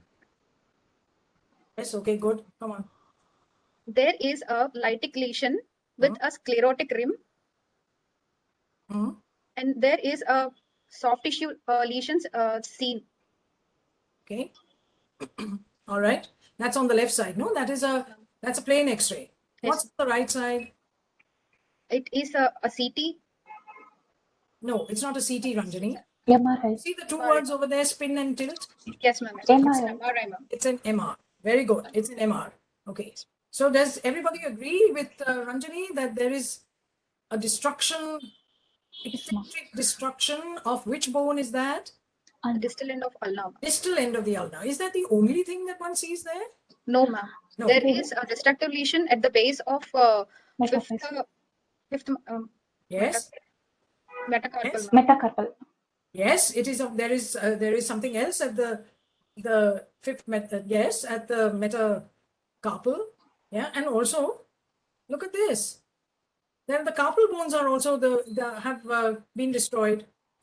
So there is a destruction of the carpal bones, the ulna, the distal end of the ulna, and as well as the fifth metacarpal. Yeah. So there is a huge destructive lesion that is going on. Very good, Ranjani. Now, sorry, we went a little ahead. Okay, come on. Now what do you see, Ranjani? Sections show a destructive lesion. A destructive lesion. Sections show that it is a destructive lesion. What are you seeing? What is being destroyed? How can you say there's a destructive lesion unless you tell me what's being destroyed? I mean to say the sections studied from the destructive lesion. All right, good. Good, Ranjani. Yes? Sections studied from the destructive lesion show predominantly amorphous eosinophilic areas and few chondromyxoid and osteoid areas seen in this low part. So you said that there was amorphous material, right? Yes, ma'am. Right. Excellent. All right. You want to describe that a little bit further? Which is arranged in the form of lobules, ma'am. Yes, they're not globules, but what they are is little nodular, or if you want to use the word floccular. The real word to be used over here is floccular. You know what is a flocculum? Do you remember anything in chemistry that we used to be taught when we were in? You probably did it when you were in your 12th or whatever standard. We never had 12 standards. Yeah, we went to college and we learnt about floccula. That means out of a fluid, when something like a gel Precipitates. Very good. Yes, Annapurna. That is a flocculum. So this is an acellular. Yeah, you want to use that word, right? It is Yes, an ma'am. acellular you see them, they're all very well defined groups. I mean, it's not a group, it is a flocculum that is well defined, and they are coalescing to one another. Yes, and Yes, ma'am. you are seeing cartilage. Very good. Excellent. Now, what else are you seeing? Same thing, no? At higher power. Yes, ma'am. Okay. And You're also seeing osteo. Osteoid. osteoid. I'm not sure about osteoid, but I'm seeing calcification. At the periphery of some of these floccular deposits, there is calcification. Can you see it? Yes, ma'am. Good. Look at the calcification. It's there at high power. Yes, ma'am. Okay. Now what do you see? What do you see? Ranjani, what Yes, is ma'am. this huge, big, pink thing that you're seeing here? What is this? This whole big, pink thing. What is it? It may be. Sorry? What is it?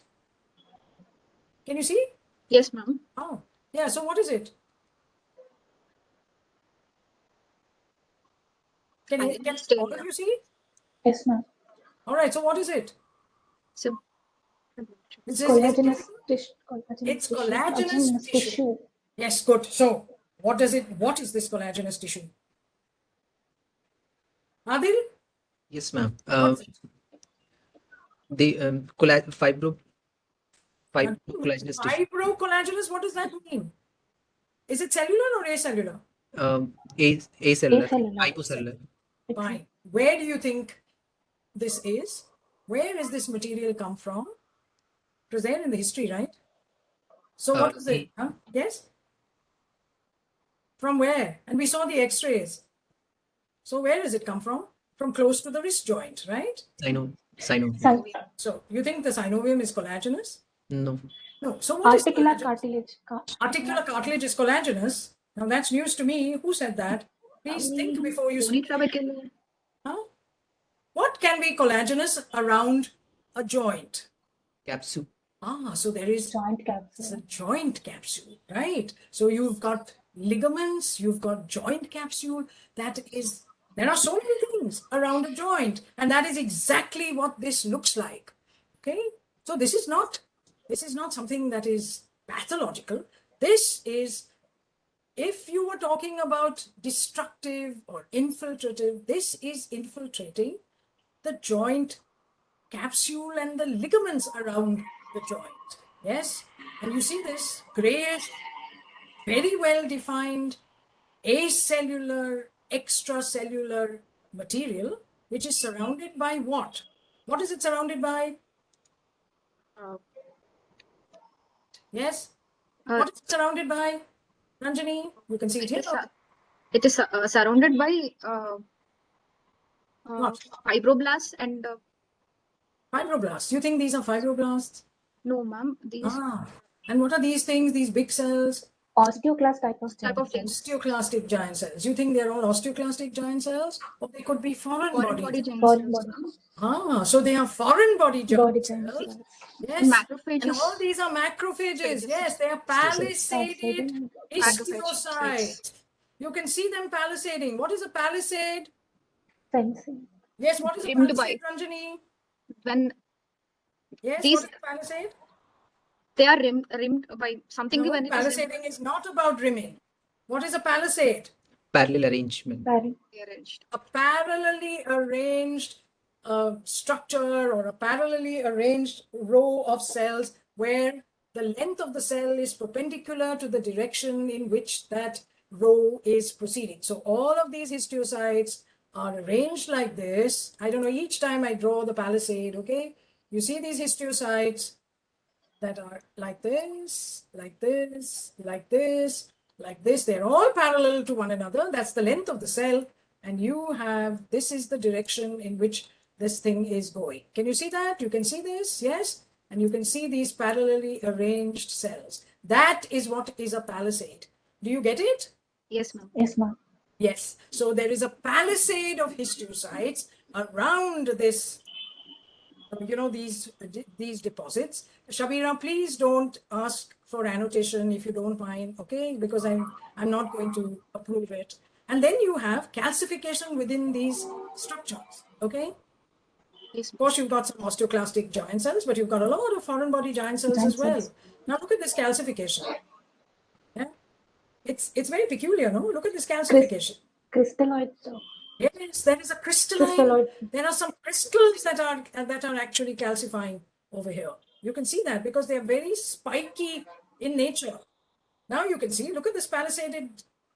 Histiocyte. You've got some osteoclastic giant cells, yeah, and foreign body type giant cells. Now here is where you saw mixochondroid. No, what is this? Yes. What would you call this, Ranjani? It's woven bone, ma'am. Yes, there is. This is not quite woven bone. Yes, perhaps it is some reparative woven bone. There is cartilage, and you can see the destruction of cartilage by these floccular deposits. No, it is destroying this bone. So, what do you think it is, Ranjani? It can be a gouty arthritis, ma'am. Come on, is it congenital or acquired? Ranjani, congenital or acquired? It's a congenital one, ma'am. Is it congenital or acquired? Acquired. It can be acquired. It is acquired. It can be congenital. Acha? Yes. So, is it physiological or pathological? Pathological. Pathological. Okay. What is it? Neoplastic or non-neoplastic? Non-neoplastic. Non-neoplastic. Yes, I think it's very obviously non-neoplastic. So now come on. You have to choose from the chapters in Robbins. So which one will you choose, Ranjani?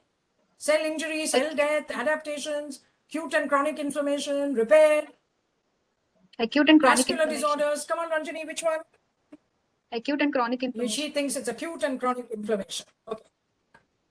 Very good. Krutina? Acute and Krutina? chronic. Acute and chronic inflammation, maybe. Okay. Ma'am, I want to go with metabolic disease also. Who is that? Who Myself. wants to go with metabolic disease? Myself. ma'am. Ranjani? Yes, ma'am. Okay. Annapurna? What do you want to go with? Are you there, Annapurna? She's dropped out. Are there? Yes, ma'am. Yes. Metabolic disease. Metabolic disease. Yes. What are they saying in the chat box? Puna? One has answered metabolic. Hmm? Rest have just answered non-neoplastic. Some more are answering metabolic. Oh, yes. So this is metabolic disease. So which metabolic disease, Ranjani? Urine metabolism, ma'am. Urate metabolism. Urine. Urate metabolism. Acha, okay. Yeah, urate metabolism. So now this patient didn't only have it in his, there, you can see a big, what is this thing called? Tofu. Yes, it's a tofu. Tofu. Yes, so this is gout. You can see that even in the large joint that there are these deposits, okay? And this is a destructive crystalline arthropathy. Even if you don't know that it is gout, this is a diagnosis that you can make. You know it is crystalline, it is an arthropathy. You saw the way that these deposits were there in the joint capsule within the cartilage, and it was destructive. And we've said all this. These deposits were non-birefringent, okay? So there might be crystals over there, but they're non-birefringent because the crystals usually get washed out during processing, yeah? And there is this whole lot of crystalline arthropathy. It's usually secondary to a metabolic or an endocrine disorder. It depends on whether one has an enzymatic tendency to these deposits or otherwise. Yes, sometimes it can be precipitated by a variety of different endocrinopathies. And imaging has a very crucial role. Okay, I'm not going to go into this. There are so many of these crystals. You can go and look it up. But there is a very nice way of showing gout, and this is dual energy CT, right? And it picks up gouty tophi. That means it picks up urates when they are deposited over there. And you can, of course, the radiologist can give whatever colors they like, but in this case, it's the green stuff that is gout. It's called dual energy CT scanning. And you can see that it was there in the knee, it was in the foot, it was also in the wrist joint. So very good. So we've seen a metabolic disorder, and that is gout. Now we come to this last case. And who's going to take the last case now? Annapurna, or have you done it? Or Adil? Okay, Adil did the first one. Now his turn has come again. Come on, Adil. 62-year-old male, pain in the left knee while walking. Needle core biopsy was done. Following the diagnosis, the lower end of the femur had an en bloc resection. Very good. So come on, look at this X-ray and describe it. X-ray on the left side image show eccentric expansile hypodense area, hypodense lesion. Is that what we call them? Do we call them hypodense? Lytic. When you look at an X-ray, what do you call it? Radiolucent. Yes. Lytic. Lytic Lytic lesion. Hypodense. Yes, come on. So And- lytic lesion. Yes. And on the right side, the arrow showing break in the continuity, fracture is there. It's a fracture. Yes, okay, there may be a fracture. Good. But you haven't described this adequately. You just said there was a lytic lesion. Where is this lytic lesion and what does the Centrically lytic lesion placed in look the like? metaphyseal region. It's in the metaphyseal lesion. Okay. It is Anybody Metaphyseal. disagrees with him? It is a epiphyseal lesion, ma'am, in the lower end of femur. Yes, so it is epiphyseal. How do we know that it is epiphyseal? Is this a mature skeleton or is it an immature skeleton? Mature Mature skeleton. one. Mature, all right. So in a mature skeleton, how do you know where the epiphysis is? You can see a line, you know. See how beautifully you see this line? So you can see the line very clearly. Let's go up. Yes, let me annotate this. You see this line? Yes, ma'am. That's the epiphyseal line. Here also you see there is a line. And where is this lesion, Adil? This lesion is below this line And above also. Above. and above the line. Yes. So It's you involved. have got an metaphyseal or a Epiphyseal. meta-epiphyseal lesion. Yes. Okay. So there is no doubt that it is epiphyseal. It is also extending into the Metaphysis. Metaphysis. Yes. Okay, good. Now, so we got the arm block resection, and you can see this? See this? Yes, now describe this. The gross specimen is showing cystic areas which is filled with hemorrhage, Yes. and the overall architecture is maintained, and So it doesn't seem to, there is maybe a slight crack over there that is very difficult to say on gross. yes, ma'am. But the lesion reaches where? Can you see that here is the articular cartilage? Yes, ma'am. The Yes, ma'am. lesion is Reaches right up to the articular Articular cartilage. cartilage. So it has to be in the epiphysis, no? Because the epiphysis is that region extending from the articular cartilage to the epiphyseal line. Okay, so this lesion is very definitely in the epiphysis. All right, come on now. You saw these things. Adil, quickly. HNA stained section examined shows the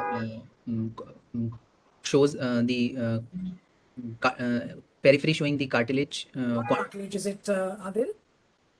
Shows the hyaline cartilage. Hyaline cartilage. Yes, I know it is hyaline cartilage, but of what site? What hyaline cartilage is this? It's of the. It is of the Articular cartilage. It's the articular cartilage. cartilage. Yes, Adil. Very good. It is the articular cartilage. Articular Now cartilage, tell me, what do you see? which is unremarkable, and underlying surface shows cystic spaces filled with hemorrhage and lamellar bony trabeculae, in between which there is Do you want to show me where the lamellar bone is? Can you ask to annotate, please? Yes, ma'am. Yes, come on. Show me where is this lamellar bone?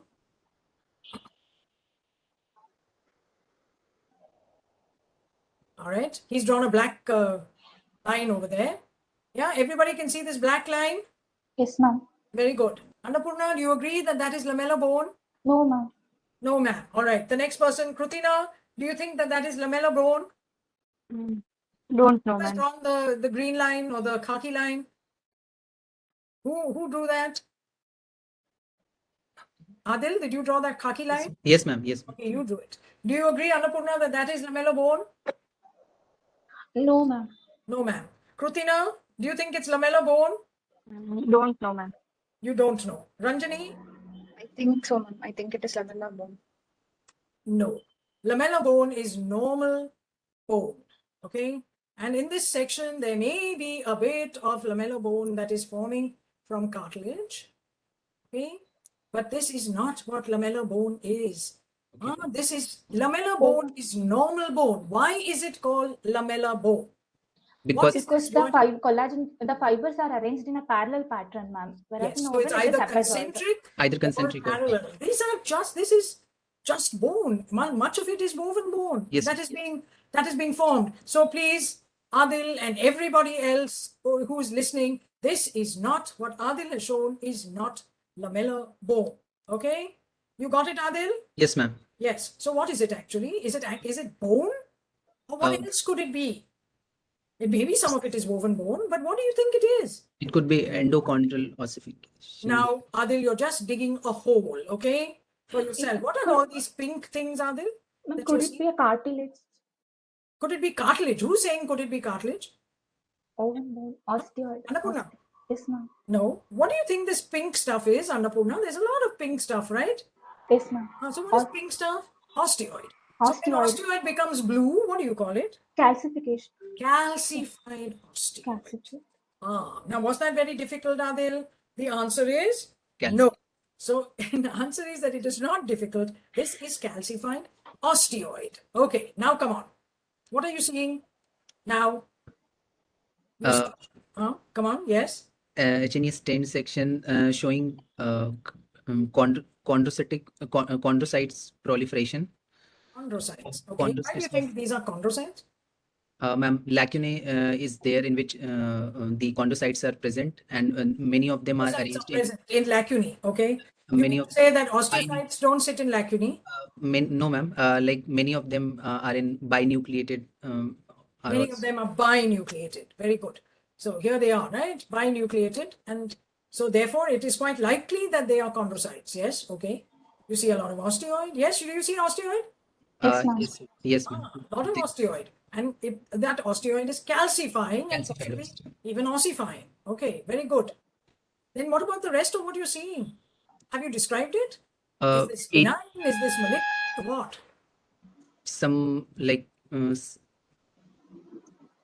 What? again these calcified osteoid, and in between which the chondrocyte proliferation and areas of Chondrocyte proliferation. What I see are cells with clearing in the cytoplasm, right? Yes. And a lot of matrix. And that matrix is? Clear cells. There are clear cells, yes. And there is a matrix which is really not like hyaline cartilage. That matrix is very osteoid-like. Yeah. So there is an osteoid-like matrix which is calcifying, and you have these clear-looking cells that are depositing that matrix. Look at it. Yes or no? yes, ma'am. Yes. Ma'am, can I annotate Yes, just please tell me. ma'am, are these clear cells? Like I have encircled this. Circle something. I can't see what you have encircled. I'm changing the pen, ma'am. Actually. Yeah, okay. Like these clear cells. Yes, they are clear. There are so many clear cells. Look at them. Yes. The Yes. nucleus is sitting in a halo. Yes, ma'am. Right. So there are lots and lots of clear cells that are present all over here. So there are clear cells. Yeah. Some of it looks as if things have fallen out of a hole, no, of a space. But there are clear cells without doubt. Some of them are eosinophilic, but there are very definite clear cells. Here is one clear cell. All right. You can see that.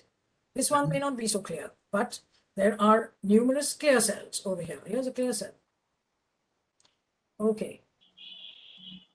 Ma'am, are these not chondrocytes? My doubt. Yes, because they're sitting in lacunae, they could very well be chondrocytes. And here, if you see, there is a very clear double. Can you see two nuclei inside? Binucleation. Binucleation, yes. So you get the feeling that there is osteoid and calcifying osteoid, or a matrix that looks like osteoid, but the cells don't look like osteoblasts. Yes, They yes. are looking like chondroblast. Chondroblast. Chondroblast or chondrocytes. Very good. Excellent description. Okay. Oh, come on.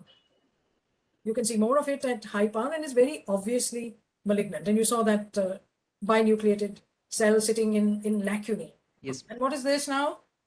Large areas of spaces filled with hemorrhage Yes. and So what do we call that? Telangiectatic blood vessels.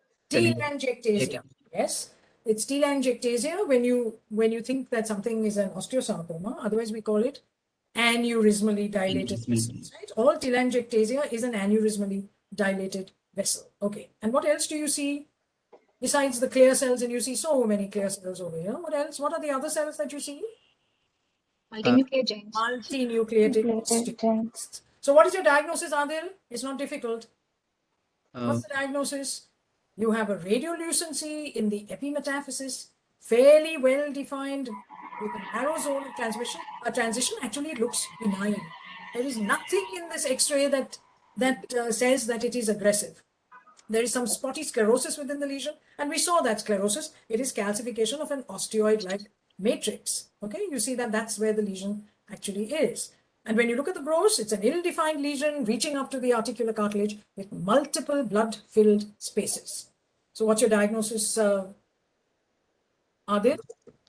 telangiectatic osteosarcoma. Telangiectatic osteosarcoma. All right. Anybody else? Clear cell chondrosarcoma. Who said that? Ranjani. Clear. So there is another diagnosis. Clear cell chondrosarcoma.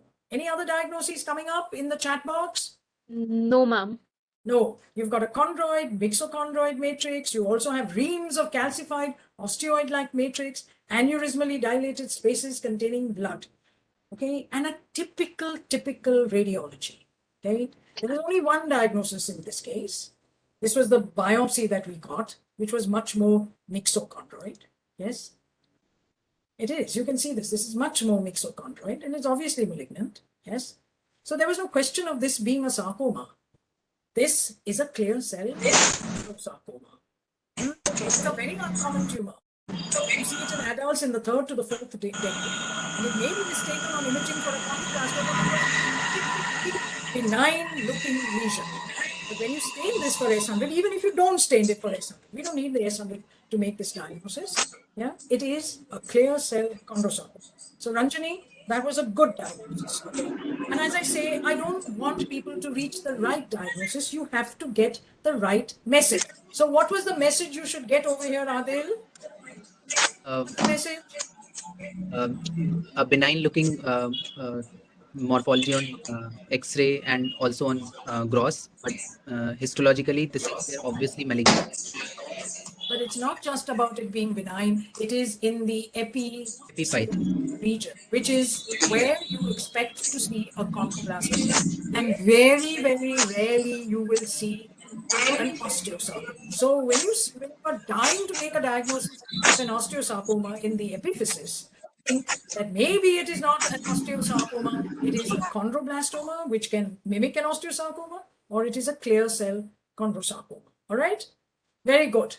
Now, I have the last quiz, and I am not going. Yes, sorry, is there a question?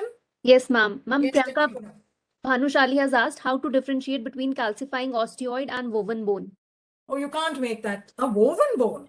Woven bone should actually have bone, no? So bone means that there is the laying down of a matrix which has calcium phosphate in it, okay?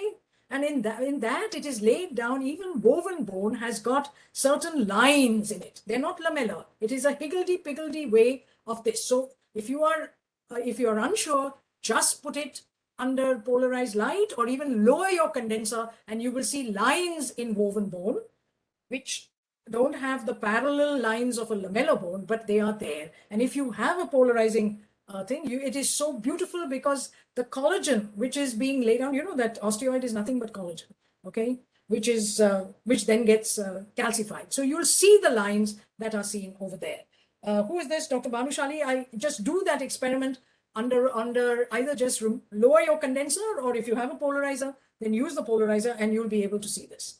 Okay, go and look at fractures that are healing, if you have got, or reparative bone that may be seen on the surface of, periostitis, and you'll know what woven bone is. All right, if there is if you send me an email, I will send you a picture of woven bone.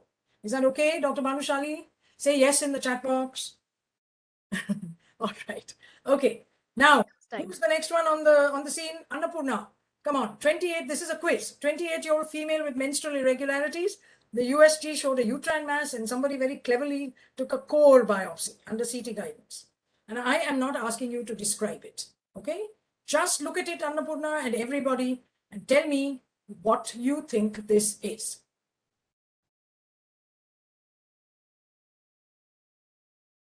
Those who are looking at it at home can put it in the chat box. You guys, at the end of this, you guys meaning Annapurna, and I'll ask the other three what this is. And you must get this diagnosis because it is a spot diagnosis. Adenomyosis. Annapurna said adenomyosis.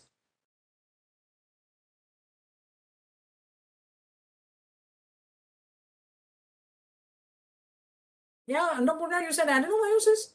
I'm disappointed. Adil, you've seen more than enough. Ma'am, endometrial stromal. All right, Adil says endometrial stromal tumor. Krutina, Ma'am, endometrial adenocarcinoma. endometrial adenocarcinoma. Okay. Ranjani, what is it? What, Ranjani? I got Annapurna saying that this is adenomyosis. Adil saying that this is endometrial stromal tumor, he said. Krutina says that it is a carcinoma, which I suppose she says is infiltrating the endometrium. And now Ranjani. Come on, Ranjani. We have to now end it. What? I'm telling you it's a spot diagnosis. What is it? What's in the chat box? Anything in the chat box? Yes, ma'am. Endometrial stromal nodule, followed by leiomyoma cellular. And has answered endometriosis. Okay. That's it, ma'am. That's it. Okay. And Ranjani has no clue. Yes. Did anybody notice that there were arterioles Yes, ma'am. right throughout this tumor? Did you notice these? Huh? They are absolutely diagnostic of something that everywhere, arterioles, in a very blue tumor, which is made up of short, spindly or oval cells with dense nuclei. Yeah, look at these arterioles. Yeah, and there's nothing else. There are no glands. Are these glands? No, again, these are arterioles. Look at the very pink, smooth muscle in the walls. Everywhere. So now, Adil, what is this? What is it? Adil? Yes, ma'am. What is it? Endometrial. It is endometrial, low-grade endometrial stromal sarcoma. This is absolutely diagnostic. Yeah? Punctuated by arterioles, resembling the spiral arterioles of the secretory phase endometrium. The M got lost. Okay. Yeah. This cannot be secretory phase. This cannot be adenomyosis. There is no endometrial gland that is to be seen. And then you saw this. You're seeing them insinuating and what we often talk about. Tongue-shaped extension. What? Into the Myometry. lymphatics of the uterine wall. No, look at that. Krutina, this cannot be a carcinoma. They are all short, spindly cells. They don't have an epithelioid appearance. And this is the last question I'm going to ask. What marker should not be expressed in a low-grade endometrial stromal sarcoma? Come on, Adil, you made this diagnosis. Cyclin D1. Cyclin D1. He's absolutely right. You can get SMA sometimes. You always get CD10. And of course, you can get ER or PR. Yes, but you don't get cyclin D1. If you get cyclin D1, then this is a high-grade sarcoma. Okay, and it will not look like this with all the arterioles. Here is CD10. You can see that. Right? Here is the SMA where you see the arterioles. You can see the thick muscle wall of an arteriole. It's too late for me to ask you what an arteriole is and why it has a muscular wall. If anybody's interested, you should go and look at it. Okay, and here is Desmond. You can see it's negative in the tumor. The uterine muscle has expressed it. And what is this? This is ER. You can see that it is a nuclear stain and it is diffusely positive, and you have the negative control, which are these vessels. Okay, so it's worked well. Cyclin D1 should never be present. What are these? What is cyclin D1 marking over here, Adil? It is positive. You can see that there is something, but what is it marking?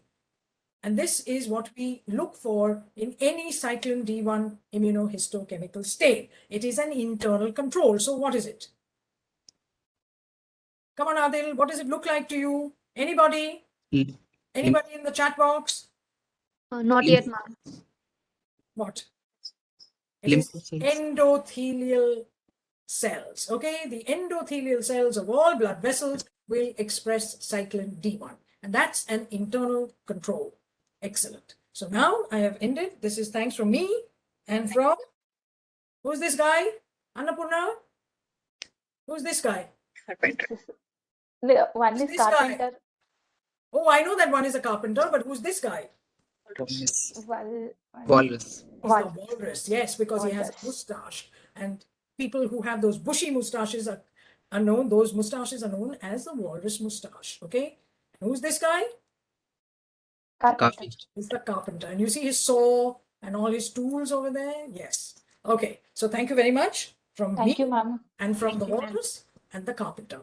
Thank you. No, thank all of you, because you have been very good, all four of you. You have answered questions and you have been unafraid or uninhibited to put yourselves on the line, and that's the only way that you will learn. Okay, thank you very much. I will end now. Thank you, ma'am. Thank you. Thank you, ma'am. I will stop sharing my screen. Okay. So, Thank you, ma'am. not at all. I hope you learned a few new things today. Yes? Yes, Very ma'am. good. So I hope there are no questions. I'm sure there are no questions. No, And, ma'am.